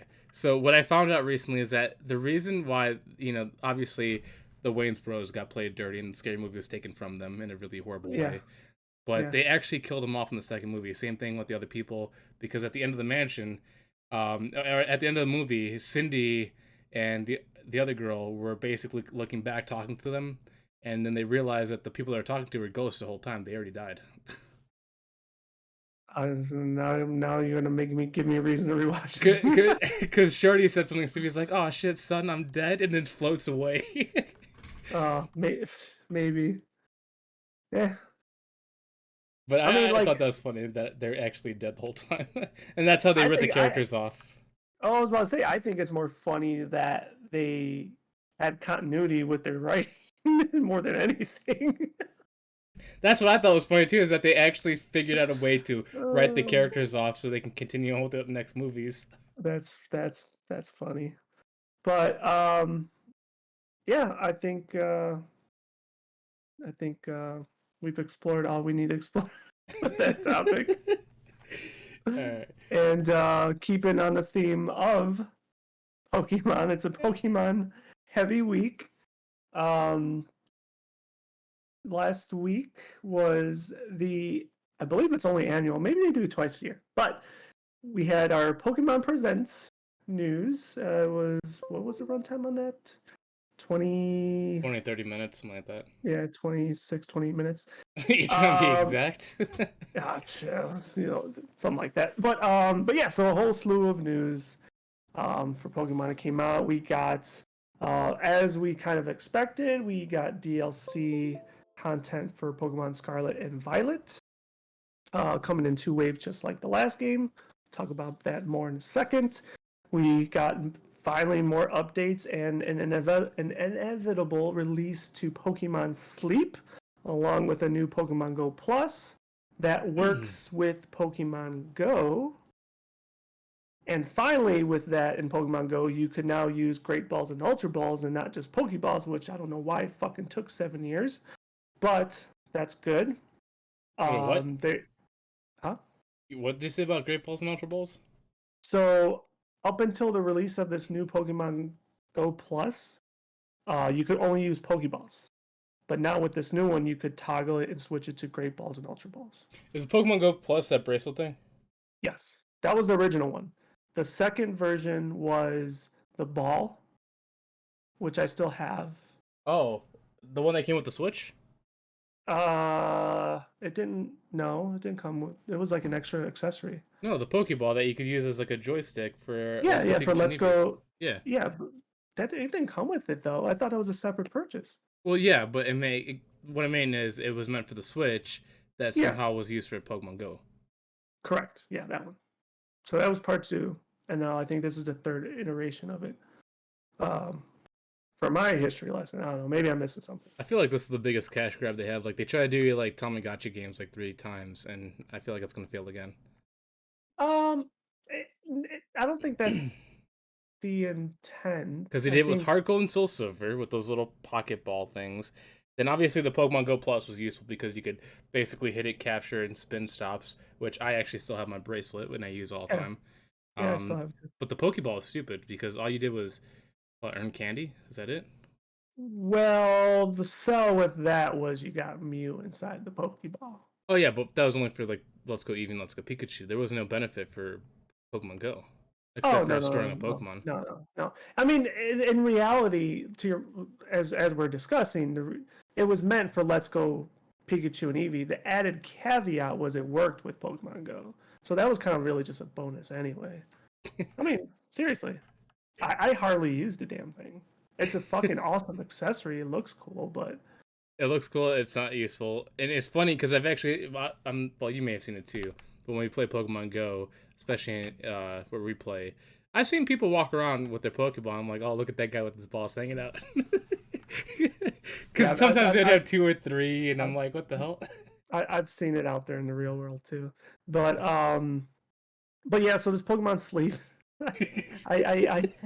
I'm going to get it. I'm not gonna lie, I'm gonna get it. And I thought the funniest thing was, and did you see the trailer by I seen it, but I wasn't interested, so I kind of like went on my own. half? Okay, so Yeah.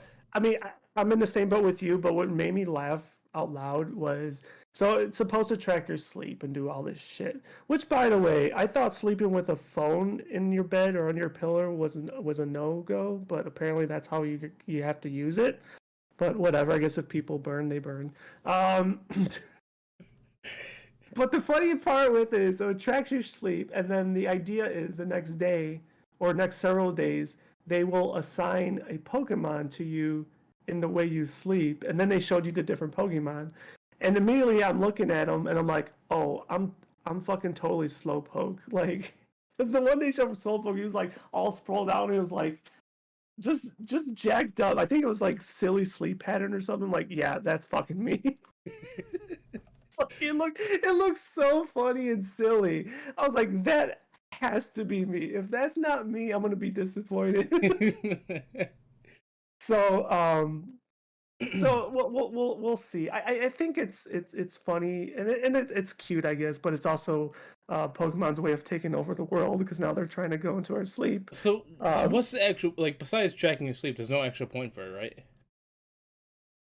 I don't think they released all that. I'm going to assume and probably guarantee there's got to be some connectability and incentive with Pokemon Go, is my line of thought. What? I don't know. The Pokemon Go Plus that's with that, actually, they were selling it on Nintendo's official website and it sold out in a matter of minutes. Of course. You get a Snorlax with a special hat on that is for Pokemon Go, like a sleepy beanie hat. Um, and I think that's it. Um, but yeah, I don't know. I don't know. I love But how the Pokemon Company is so invested in Pokemon Sleep. Like they've been announcing for like the last 3 Pokemon presents. It's I like they're know so it's invested in this for some stupid reason. people were really sold that they like dropped it and it was never going to return, but they kept on it. So I mean, it sounds stupid to say this, but maybe they put in the investment to make something I don't want to say good, but decent. Like I don't know. Like I think they're it's trying too hard to overextend. Like they did the same thing with like the Pokemon Health thing, whatever it's called, where it's like track your brushing of your teeth. Like you have to have a Pokemon oh toothbrush. yeah, that was for kids though. Unless you did have it. No, I think they did other things like brush your teeth, track what you eat, So and all that so stuff. And so I don't really want to fall off the rails here, but you're gonna laugh and we might fall off the rails. But to your point, I really forgot about the brushing teeth thing. So thanks for bringing that up. Now we got the sleep thing. Pokemon Go was a way of tracking movement, right? And they say for workout, which some people did, but it was like a movement tracker. But isn't there a really large correlation with Pokemon and Umbrella from Resident Evil? I mean, it would make sense because, like, if you look at the Pokemon Center, they pretty much make potions to enhance your person and your Pokemon at the same time. That's I like feel bioengineering at its best. I was thinking about that like literally after the Pokemon Sleep thing. I'm like, man, Pokemon's like really trying to be like Umbrella here. They're trying to be all this like this company. Let's use cute Pokemon, but behind the scenes, there to some very evil, nefarious things. So Here, they're get your tracking, Pikachu flu they're, shot. they're tracking exactly right. They're tracking movement. They're tracking sleep. Like, what's going on If you here? put the special tracker in your neck, you get a special shiny Mew. Oh, dude, there's people out there that'll get that special tracker in the neck. Right? We know this from our own Discord server. If you run on this Uh, hamster wheel for 5 hours, we'll toss you 5 free Pokeballs. but obviously staying on top of Pokemon. So I don't know if it was part of the present. I don't think it was part of the presents, but while we're on topic here, because we did fully intend to talk about this last weekend as well, they had another event that they recently held in Las Vegas, but now they let the whole entire world enjoy it, which we've both fell off playing the game heavily, but I think you partook. I very minor partook because I didn't know really about it. I learned about it like very last minute, and I was a little upset by that because I thought it sounded like a really cool event. Like they had Primal, Kyogre and Groudon, and they looked fucking awesome. Like their shiny forms look amazing. Um, I don't think I've ever seen their shiny forms until this event. And then they had Rayquaza, Deoxys. Um, what else was going on during that event? Because I think you were playing it. You were So, playing it a lot, weren't you? yeah, I went up both days. Okay. So they obviously, you shiny Primal Groudon, Kyogre, the shiny versions, Deoxys. I don't think Rayquaza was out there. No, I I thought think he it was was. Deoxys with the Primals. I think Rayquaza was after the event was over. I could be wrong, but I Oh, didn't see okay. Rayquaza. No, no, you might be Um, right. Because if you were out there, I mean, but the one thing that they were like promoting heavily was like the different habitats, collect basically complete your Pokédex. What's his name? The chameleon guy was on oh, Pokéstops as Kekla. well. Yeah, I Yeah, finally got him Kecleon. too. Yeah. Yeah, he was out there. They also had like triple catch Stardust or whatever, catch XP. So it's pretty much like pat your stat date, what you want to do. But Yeah. other than that, there wasn't anything really worth it except for if you're trying to go for levels and catch hundos or Gotcha. shinies. Gotcha.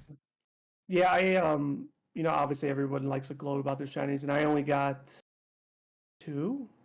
I caught none. Um, I've wow. I've caught over probably 1,000 Pokemon. Got over maybe like 7 million XP. No shinies at all. I all these events like when I went to Go Fest, those times and all these other massive tournament or massive events, I've received Mhm. zero shinies from any of those events. I mean, the Go events I've always done good, and I feel like if I played both days in ample time, I mean, there were 6 hours days each. By the way, that could get very taxing. Um, I mean, who knows what I would ended up with, but I just did two. But like I said, I hardly played. If I was playing, I was, as I like to coin every time I'm streaming, I'm multi gaming, so I have it like here on the side. I'm not really paying attention. Once in a while, I do one of these and blah blah. But for whatever reason, shiny Pikachu always finds me. Every event, like I got another one. That was my one of two. Like I got a shiny Pikachu. I was like, I'm not against it. I think it's.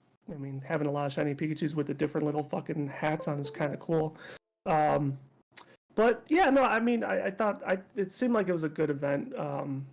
Some of the other ones have kind of I sucked, feel but like I'm getting like messed around with these events because like besides community, I've received no shinies at all. Like same thing. You say you get a lot of Well, Pikachu's. I know a lot of other people get Pikachu's. My only shiny Pikachu was because I got it traded to me, and I've caught over probably 5,000 of those stupid things. yeah, I mean, in between events, I don't really ever really get shinies either. But then again, I know I'm not playing it, so No, I'm like talking it about with might the be. main events like Go Fest, Yeah, Hoenn yeah, no, no, no, tournaments. I those, get those none. no, those I no, yeah, I don't Yeah, ever that's what get I'm saying. shinies. I'm getting screwed in RNG here because you guys are over here Yeah, bragging about, oh, look that's at my shiny. I'm like, but I don't have any.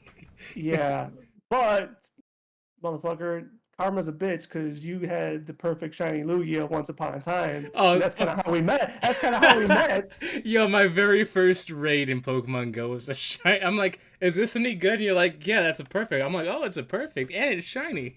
Let's Yeah, go. so karma's a bitch, homie. So you take your shiny hundo from 10 years ago and shove it up your ass as you're complaining about not getting shinies now. Yeah, But I'll take that shiny hundo right there. um but but um but yeah, so anyways, that went on the weekend, and then now they're doing a little mini event, or kind of reoccurring event with Gimme Ghoul. And I did it the first day. I transferred a postcard from Go to Scarlet to get an item in Go, in which you get a half hour to catch Gimme Gold. I I intended to do it every day, but Octopath took over, so I haven't done it since. But you know, those little things are kind of cool. This isn't like a limited thing, right? Where it was like, what's his name? Melton. Yeah. Um, I don't know the answer to that question. I I'm gonna say no. I think it's kind of like the second part of Melton when you get that box from Let's Go Pikachu Eevee. Yeah, look at you, motherfucker.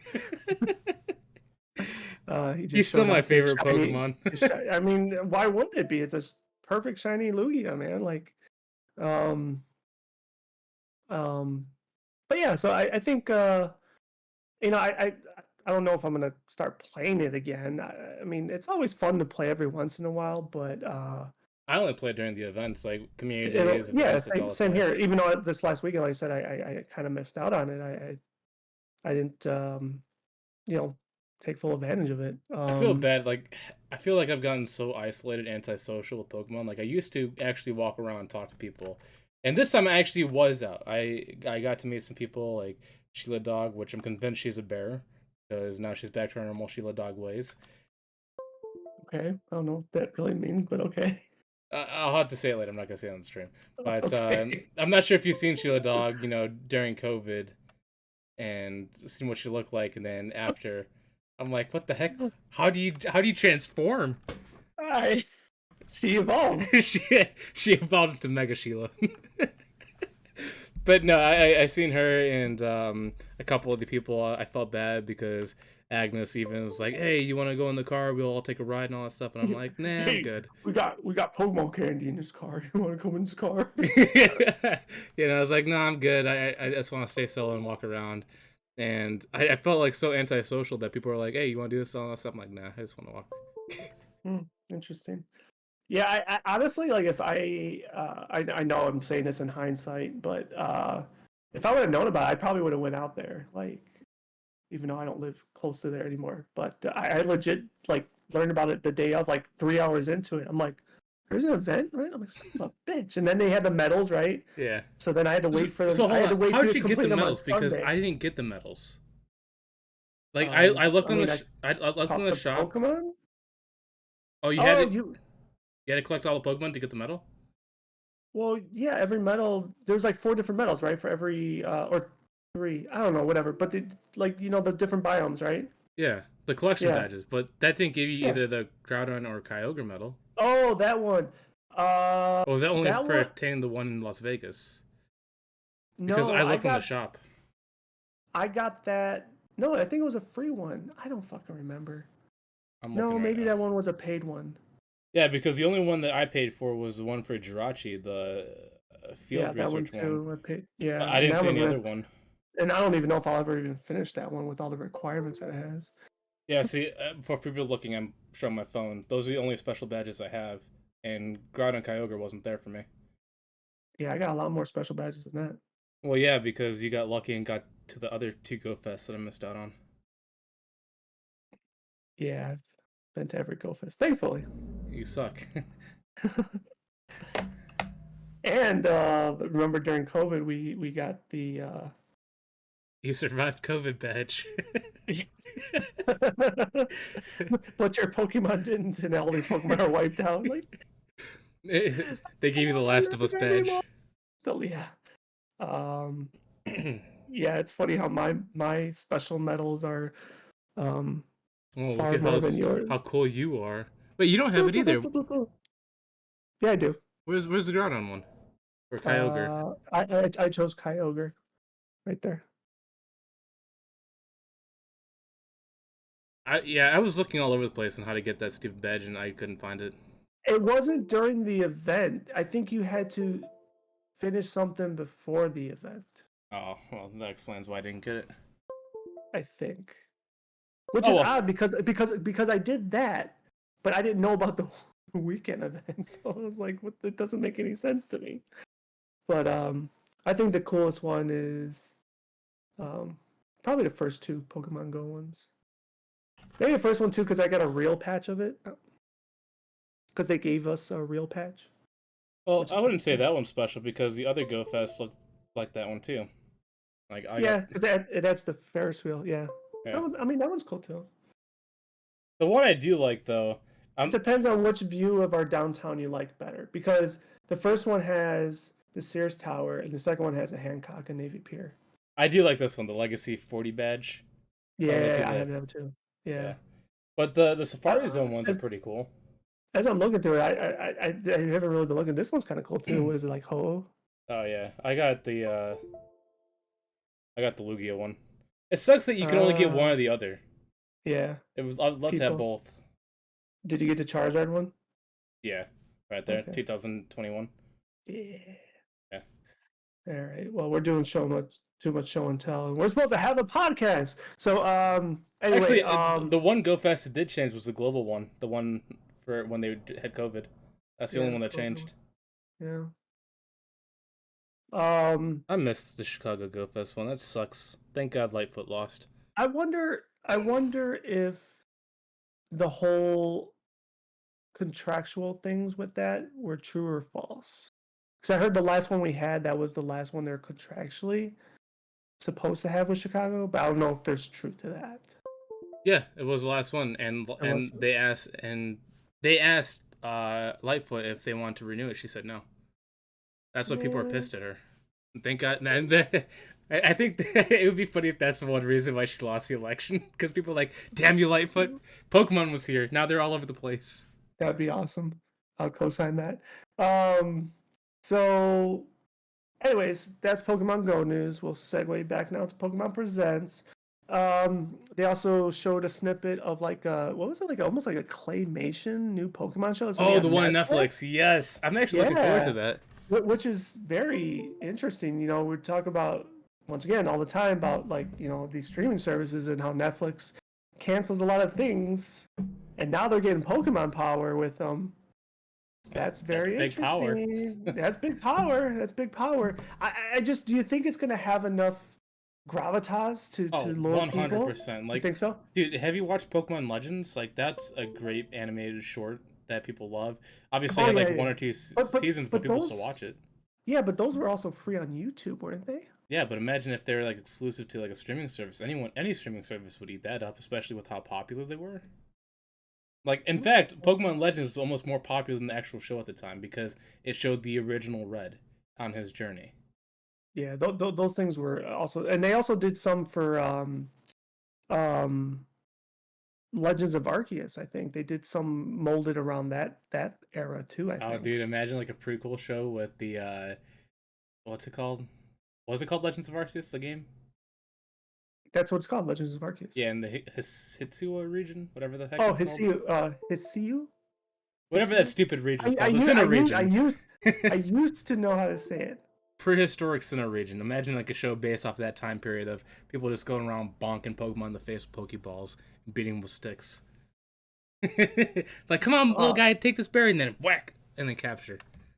But yeah, I mean, I'm definitely intrigued. It was a very short trailer, but we'll see what that evolves into. I don't think they really said how many episodes or the runtime, but They say a date. that's a good question too. I don't know if they did say a date. I think it's it's within the next few months. Do you think Netflix might have that on their like coming soon already? They probably do. I haven't looked. Okay. I mean, there's probably information out there, but I just haven't looked at it. Yeah. So they gave all that information. I know I'm missing like one or two other things. Well, with Pokemon Presents, obviously there's the big update that Scarlet and Violet's getting DLC. I forgot what Yes. the DLC's name is, but the Pokemon in there. The teal mask and I forgot. But the second one they showed, the second DLC, I'm the most interested in because so far there's only ever been one Pokemon that can learn all the moves, and that's been Mew. This one, the second legendary Pokemon they showed, has all the energy symbols on its back, and it makes all the types. So it makes me curious to see if it's gonna know all the moves. I'm gonna say yes. However, it's gonna function a little like Arceus and his plates, Oh, yeah, I guess the second one, yeah. Where it's only gonna occur with him Holding an Terra item. typing. Yeah. No, Terra typing. Yeah. That would suck though. Because I feel like I'm guessing the storyline is gonna be that's the cause and origin of Terra type is that Pokemon. Makes sense. That's my 2 cents. Supposedly, people are speculating that Zygarde's also going to make an appearance because he's kind of like the prehistoric meets future as well. That'd be cool. I mean, and Zygarde's always had different forms based on the percentages that you give them. That'd be cool.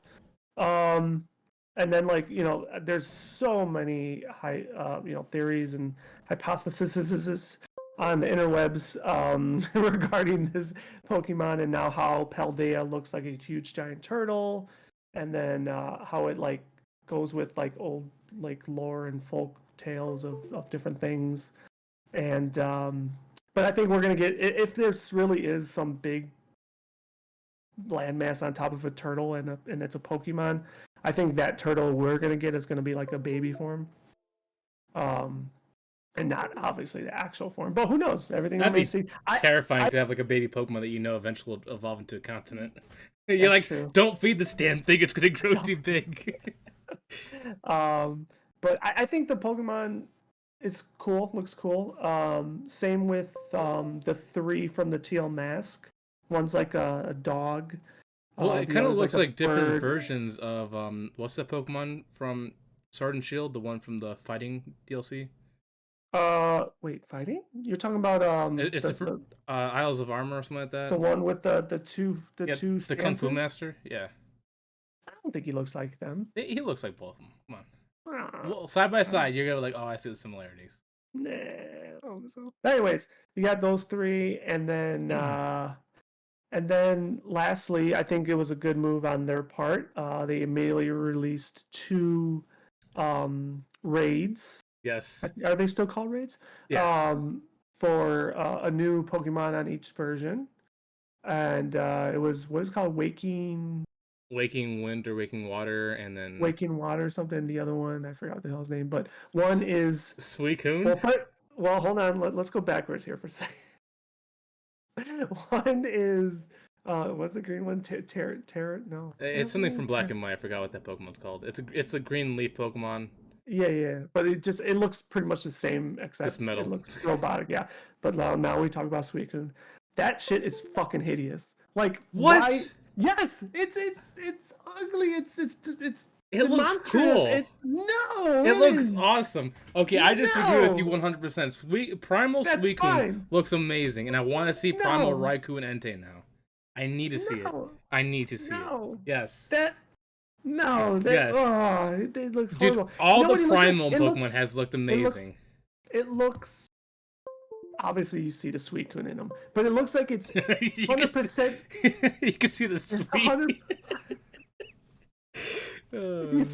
You could see like the immediate fusion between Suicune and like what was those Pokemon they had in? I don't think it was the last version. I think it was like 2 or 3 versions ago. There was like 4 of them, and they were like dragon, or they were the fossil Pokemon, Yeah. but they were like cut in half, and they were like two odd, weird fucking forms put That's together. because the You know what I'm talking about? fossilization was off and they were trying to Correct. recreate what they thought was it. Yeah. Like I understand the story aspect of them, but as Pokemon, they look fucking stupid. Like I think one was called like Dracofish and whatever, whatever. Yeah. But But they were that's what designed that way Suicune on look. purpose. But Suicune does not look stupid or dumb. I will disagree with you No, 100%. I know they were designed that way purpose, but on purpose. But like Suicune reminds me of one of those with Suicune in it. Like exactly. I haven't dug up the pictures yet to put it side by side, but that is what it looks like, and I hate it. I, I'm I'm, su- I'm disagree I'm with you. surprised. I'm surprised you're tasting I, Pokemon. I I love the new Primal Suicune, man. It looks like a Raptor and a Suicune put together. Okay, so in your defense, you're not alone. A lot of people do like it. I might be in the minority. As you I don't always like are it. on weird Oh, tastes. I guess I always am. I mean, that's fine if you don't like. Some people like the futuristic ones. I don't like the green one. He looks too basic for me. Yeah, he looks the same. I mean, in all honesty, a lot of the future ones look like the same. Well, some of them look cool. Tyranitar, he looks cool in his I future mean, form. they still look cool, but and then the prehistoric ones. I mean, a lot of them look okay. I think they look Miss better than the future Magnus ones. looks better than Well, the normal one. Salamence, That one looks cool. And then also what's it Magnemite called? that has legs. Roaring. Have I seen that one? I don't know if The I've the seen that one one. thing I love about the primal Pokemon is that I wish the future ones got the same love. Is that with the primal Pokemon, you can see their evolution form. Like with Magnemite or whatever the 3 version one is. Mm-hmm. Um, Magneton, you mean? is Magneton, whatever the second evolution of whatever it's called. So basically, when the three are put together, obviously it's a magnetic Pokemon, but the primal version actually shows iron connecting both of them. So iron with the magnetic, and you could see them rotating. That's why it has legs. I thought Mm-hmm. that's pretty cool that they're introducing like another element with magnetism attached. Yeah. I mean, the cool thing about Pokemon that a lot of people don't really realize is, even as some look very stupid, like there's a reason.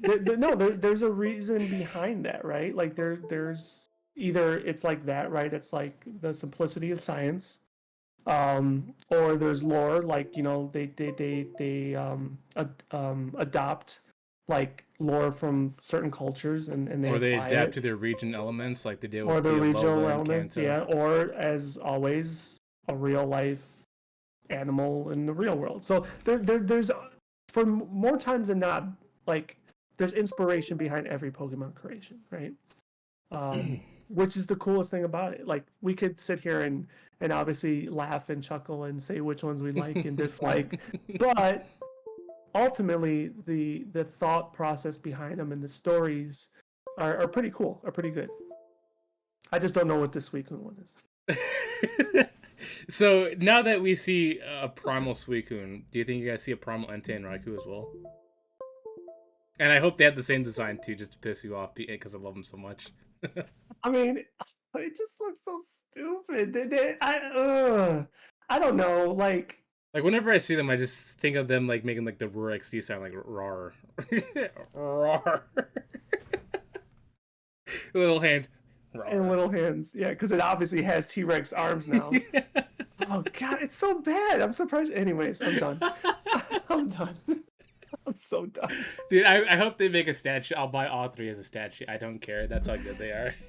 Um, I mean, this was rumored, right? To some capacity a while ago, I think. It was always speculated. I mean, they're like, Yeah. with it being so successful, the most successful game they've had, and also you could tell in the game. I showed you parts of the map that was grayed out like the normal areas, and I'm like, that has to be DLC area. Like it has to be. Like why have that certain line mark on it if it's not a playable area? Well, that area, that exact one you were talking about that you shared with me, I'm thinking that's going to be the second DLC, because all they released for the second DLC for the most part was like this floating Island. battle arena thing, right? Yeah. So that could probably be that grayed out area, right? Because it's on just gonna be on the water. Which kind of has me Um, excited because I'm not sure if you remember, but in Pokemon Ruby and Sapphire, they had something called the Battle Frontier. That was like a floating landmass on water. And it was just a giant tower where people battled like crazy. Yeah. I remember. And that reminds me of, like, the Battle Frontier, and I love the Battle Frontier. Like, there's 100 towers, you go nonstop, go as long as you can. If you got to the top, you're the master.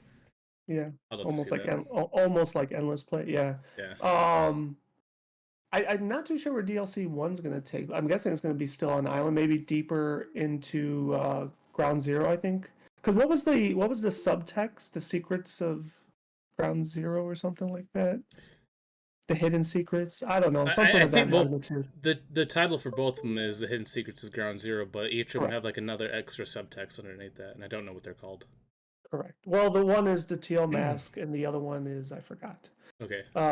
It's called I forget. No, I'm just playing. Yeah, But yeah. I mean, I'm always excited for this stuff. I don't know if we'll get our Entei and Raikou. If we do, I'll look forward to it. I just don't know how happy I'll be. the one thing I would love um, to see, though, and see, this is where Pokemon screws themselves so badly, is because you have things like Mega Evolutions, Z forms, and all that stuff. How you can't make a futuristic or prominent version of, like, Rayquaza or Mewtwo because you already have old versions already. Like, how are they going to add those Pokemon? Or do you think they're just going to completely skip it because they realize they screwed themselves? so kind of, I'm sorry. Like, I know you explained it, but elaborate a little bit more. So you're suggesting that we'll never see, hypothetically, we'll use Groudon for example, since we kind of talked about a lot. Since he has a primal form, you don't Yeah, think we'll ever see some sort of like paradox form of him. That's what you're yeah. suggesting. You're probably right, but Because, like, I don't Mewtwo, for really think I example, when they added Mega X X and and Y. Y Yeah, and the armored version, they basically scrapped him ever since. I mean they still have a plethora of legendaries they could And fuck up. same thing with the Rayquaza. Then you also have what's his name? Yeah, I'll go Paco. Deoxys. They just did. Well, Deoxys was natural. I mean, he had it like at launch the different forms. Yeah, but that's what I'm saying. Like, But they like you have shit. Who's the other guy that's really popular in Pokemon Go for fighting? Supposed to be the devil. the Why am I brain devil. firing? Why am I brain firing his damn fucking name? Yeah, he's the opposite of Arceus. Giratina. Oh yeah. I mean, that one too had his two forms, but that was also at the same time. I mean, I mean, they kind of started doing it. Like Shaman has the land form. Um, let me flip the table. Do you hope there's a Pokemon that it doesn't ever happen to? No. Okay, because I wouldn't want to see it happen to me. Oh, I would love to see it happen to Mew. And only, well, see, this is the thing though. Mew is a very unique Pokemon, and I feel like it has a lot of potential because it's considered a primal Pokemon in its essence, being the next genetic evolution for Pokemon. That's why it learns all the moves. But at the same time, story-wise, they broke that continuity, making these other future Pokemon. So I want to know how Mew fits into this genetic line of Pokemon. Like, is it still considered a prehistoric Pokemon during that time, or does it still hold all the genetics for all the other Pokemon going forward, or is Yeah, it like, yeah, I don't know. I feel I like mean, there's a lot of story they could add I to it. yeah, I would say I don't think that really breaks continuity. I think it just adds um, further questions to exactly what you propose. Because, like, when So we knew Mew, it was only 151 Pokemon. Now there's over that's a true. thousand and different versions of that thousand. So, like, does Mew Yeah, still have that genetic data of those thousand Pokemon? I would probably suggest yes. And, like, why but can't he but be no, like the it's father of interesting. the next generation? I mean, it's a good question. Good idea. Um, but but yeah, we'll see if we get us Raikou and Entei. I think um, all signs point to yes. I mean, if you're looking at like patterns, right? But we truly don't know. Because then ideally you would think on the other side we'd probably get the other two, right? Like chicken teriyaki and I forgot the Chicken other guy's name. terrier. uh, dude, every time I see that Pokemon's name, I think of chicken teriyaki. You're telling me you don't do it? Are you talking about that the one that's metal? He has horns that looks like a bull. Is that the one? Yeah, I think it's like brown colored or whatever. Yeah. Yeah, I, yeah, I can never pronounce his name, but I always called him teriyaki. yeah. Me too. I was like, oh, it's chicken teriyaki. Uh, um, but if we're applying that pattern, I really find it hard to think we would get six old like trio two sets of trio legendaries. I mean, it would make sense to bring Raikou and Entei back because I mean you had the three birds last game. No, that's what I'm saying. When we're talking about patterns, like that would be the pattern. But since each version had a different legendary from a different Oh, trio. speaking of which, we had those three Pokemon in Sword and Shield as well. Remember, we had the birds, but then at the same time, we had to collect those three Pokemon. We had to find their footprints, and their footprints led us to those guys. Chicken Teriyaki, the green leaf guy, and the Kabalion. You are right. I forgot about that. You know why I forgot about it? Because I don't think I got them. But you definitely seen the footprints on the snow, right? Yeah. No, you're right. You're right. So we had two sets of legendary Pokemon. Well, yeah. no, three sets because you also had the Regis in there too. Because you got the Reggie Ice, Reggie Rock, Reggie Steel, and then you got the two other Reggies to get Reggie Igus or Reggie Gigas. Reggie's. Well, this depends if you apply this to the DLC because yeah, you're right. We did eventually get the Reggies, but that was in the DLC. Yeah, but I'm saying like you got We got three sets of trios. Yeah. So they could do it. Damn, that's a. Now that we're talking about it, it's like holy shit, it was pretty stacked. Yeah. But they had two garbage trio sets in there, so I was like, how stacked was that? I loved the original birds getting those forms, and more so, and I'm so upset I missed out on this, and hopefully there's another opportunity. I think the next opportunity would be Pokemon Go. The shiny forms of the three birds' new forms are the original colors. Oh, that'd be cool. Yeah. One thing I would love to see in Scarlet and cool. Violet, which is going to be weird, is because they're talking about space and time, primal and future. They should really bring back the Uxie as whatever the three Pokemon were that were in Diamond and Pearl, the ones in the caves. Pixie and Azrael, something like that. Yeah. Axial, something like that. Yeah, something like that. But like they'd be the perfect Pokemon to like introduce like to timekeeping. Wouldn't it be more? What are the other two legendaries that were more space and time? Well, that's Palkia and Dialga, right? Yeah. But you wouldn't consider those three as like side trios. They were the main guys. Like Palkia and Dialga were the main. Then you had Giratina as like that third guy, like Rayquaza. But like Uxie and the other Azrael, Mischief, those are three side legendaries. Oh, Mesprit, yeah. Yeah, I don't know. I mean, I don't know which ones I would really, really like to see, but that makes sense. They were also in Legends of Arceus. Were they? Yeah. I still gotta buy that game, dude. I think soon, if it goes on sale, I need to buy Legends of Arceus and then also Scarlet. Fantastic. Because so far, Scarlet, dude, they have the better Pokemon. Like Violet has a better story, Scarlet has a better looking Pokemon. By the way, since the Pokemon Presents, I believe they also pushed the new patch that was supposed to help with the stability. Yeah, I don't know if I haven't played it yet, but I mean, how much improvement can they do when it's running on the Switch? Like, come on. Like, what? Give me one extra frame of stability?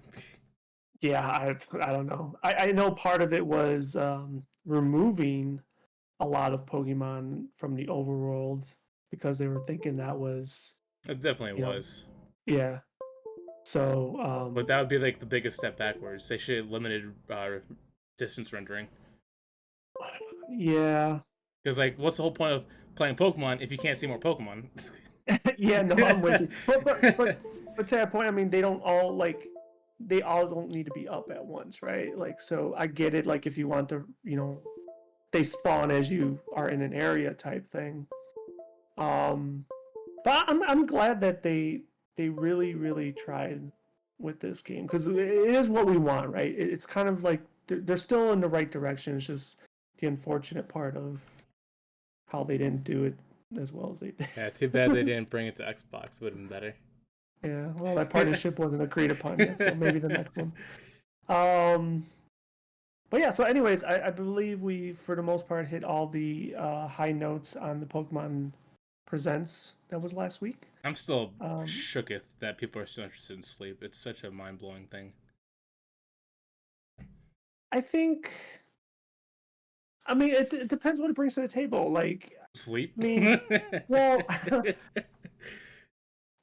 I don't know. Like, if there's any like real tangible evidence with it, like It's gonna be a flop. I'm telling you right now, guaranteed. Oh no, no. I disagree with you, and here's why.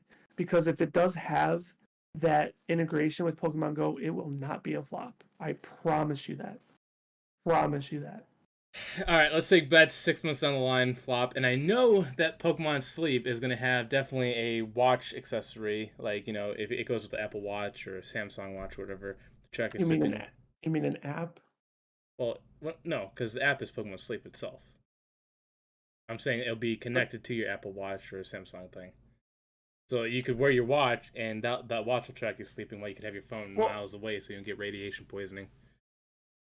oh, I don't know. I thought that Pokemon Go Plus is something also too you put on your bed or something. Put it on your No, I'm heart so we serious. No, can I'm serious. steal it while you sleep. No, I like. Well, once again, I guess we gotta. Maybe I gotta watch it again or Well, read that'd be up a more about perfect that. selling option right there. If you're gonna launch Pokemon Plus, that's gonna be for Pokemon Go. Make it have a heart monitor or pulse monitor, and that'd be perfect for Pokemon Sleep. If I was a marketing person, I would do Well, multi-purpose there. well, yeah, like I said, I can't sit here and tell you exactly how it's going to work, but um, if that does get integrated with Go, which I think it is, It's it's still going gonna to be flop. popular. It's not. I promise you, it will not. All right, we'll Promise bet you, it on will not. it. You say it's Like gonna succeed. I'm gonna say it's gonna flop. let me paint the picture for you. I'm gonna say too many people are gonna sleep on it. That's it. Well, duh. That's it. That. Why you're not gonna be able to play it? You're not gonna be able to use it. You're sleeping on Well, that's the whole point. That's the only way you can play is when you're it. sleeping. You got drowsy and hypno that are gonna try to eat your dreams and Oh, dude, that'd be. See, this is why I'm happy that Pokemon don't oh exist. did I share that with you? Yeah, I that thought they actually eat your dreams and some of them can actually kill you. Like Hypno purposely waits by children, and no. I didn't. Zora No, I takes did a. share with you. I said Zo- laughed and cried at this tree. The new sleep paralysis demon oh, dropped. And it was a stuffy of oh, the Pikachu. one in California. That was such a sad sight. That Pikachu looked defeated. I thought that shit was hilarious because we talked about sleep paralysis on the podcast and I was like, oh come on, he has to laugh Did you at see this. the comment I left under it? He No, just I don't Pikachu's think while it's you a. sleep. Oh yeah, I did see that. I giggled. but but I mean I'm going to try it out. So you got a sheep in me, but whether or not I stop using it, But, I mean, You're most here's likely why. gonna forget it's even there. Let's be No, honest. I'm not, and here's why. Because what's going to probably end up happening is it's going to become my new primary alarm clock. It doesn't So function as an alarm clock either. Your phone or clock still yes, it does that. does. I believe it has an alarm clock mechanism Was it gonna be like a bunch of sparrows crowing at you? that might wake you up. I'm like, fuck. No, Um, if Pokemon Sleep would ever to win me over, they would need like a life size lick a tongue in my room to like lick my face when I to wake dude, me up. don't finish that. Don't finish that. Don't. No, we know why you want a looky tongue in your room. I mean, if I have other purposes too, but I'm just saying that might wake you up in the morning. Tongue, tongue. That's still one of like the Um, most creepiest Pokemon of all time. well, compliments to Detective Pikachu. Yeah. Oh, Mr. Mime is kind of creepy too. I wouldn't want to see that guy in an alley. Yeah, he probably gives a rough hand job. But maybe some lube on those gloves. um, but yeah, no, I think I will try it. We'll see how integrated it is, but I think you'll be wrong. I think it will be successful. All right, we'll come back to this at a later date, and I could laugh at you when you're wrong. Sure. And if I'm wrong, then I'll be like, oh, I guess people are weird. Here's what I wonder, and here's where I guess I will say it'll fail in line with you is where does the monetization aspect of it come in? Oh, definitely. If you want to buy Is there yourself not 20 minutes of sleep, you gotta pay so the alarm goes off. you got to pay for it to stop Uh, snooze no, what would be really cool though five is dollars like please snooze. imagine like you have a hard time sleeping, right? Mm-hmm. And they give you like an ambient noise to play in the background. And it's just Jigglypuff singing. Maybe, Because what does Jigglypuff do? It uses the move sing and it puts you to sleep, right? yeah, I mean, maybe marketing. Let's go. it, it might be in there already. You're saying it like it's like, hey, a deal, steal it, but it's probably already in there, you know. No, they're probably not that interested in it. But yeah, but I don't think there's anything more to go on about that except for I think it's really funny and creepy at the same time. Yeah, I mean, when they first dropped it, I think everybody was puzzled, like, what are you guys trying to do? And I I think we still don't really know what they're trying to do. I know that our friends But at Pixel Street were bashing it on their podcast and on their Discord. They're like, "Who? People are so interested in this? I thought they canned this years ago." yeah, I mean, Pokemon, man, you could do anything with Pokemon. But What will they come up with next? We're gonna document your bowels. How well are you taking this shit? What's it'd your be called your- Pokemon Movement.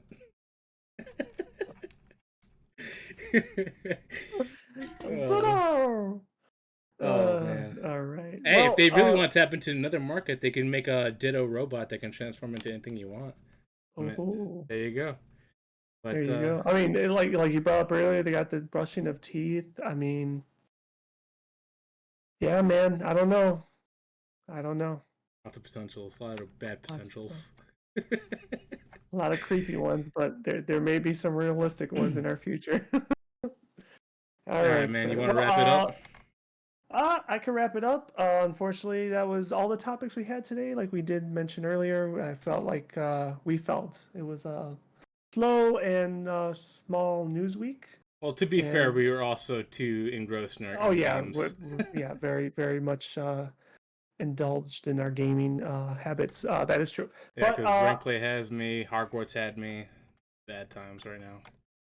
hoping next week we got more better things to talk about, if I may say it like that. Not that we don't like talking about Pokemon, because we love talking about Pokemon. But it wasn't a very large array of things to talk about. So with that said, please show us a comment or three on any of our platforms, or all of them. You know, don't just post in one. You know, place the same message somewhere else too. We'll be happy to see it. We'll comment back. Share with your friends. Give us that follow. Give us the subs, because Josh needs that new competitive controller. Oh yes. So, he needs the mayonnaise. But no, as always, we appreciate every time you listen to us, every time you give us that listen and view. And we will be back next week. So love y'all and Peace. deuces.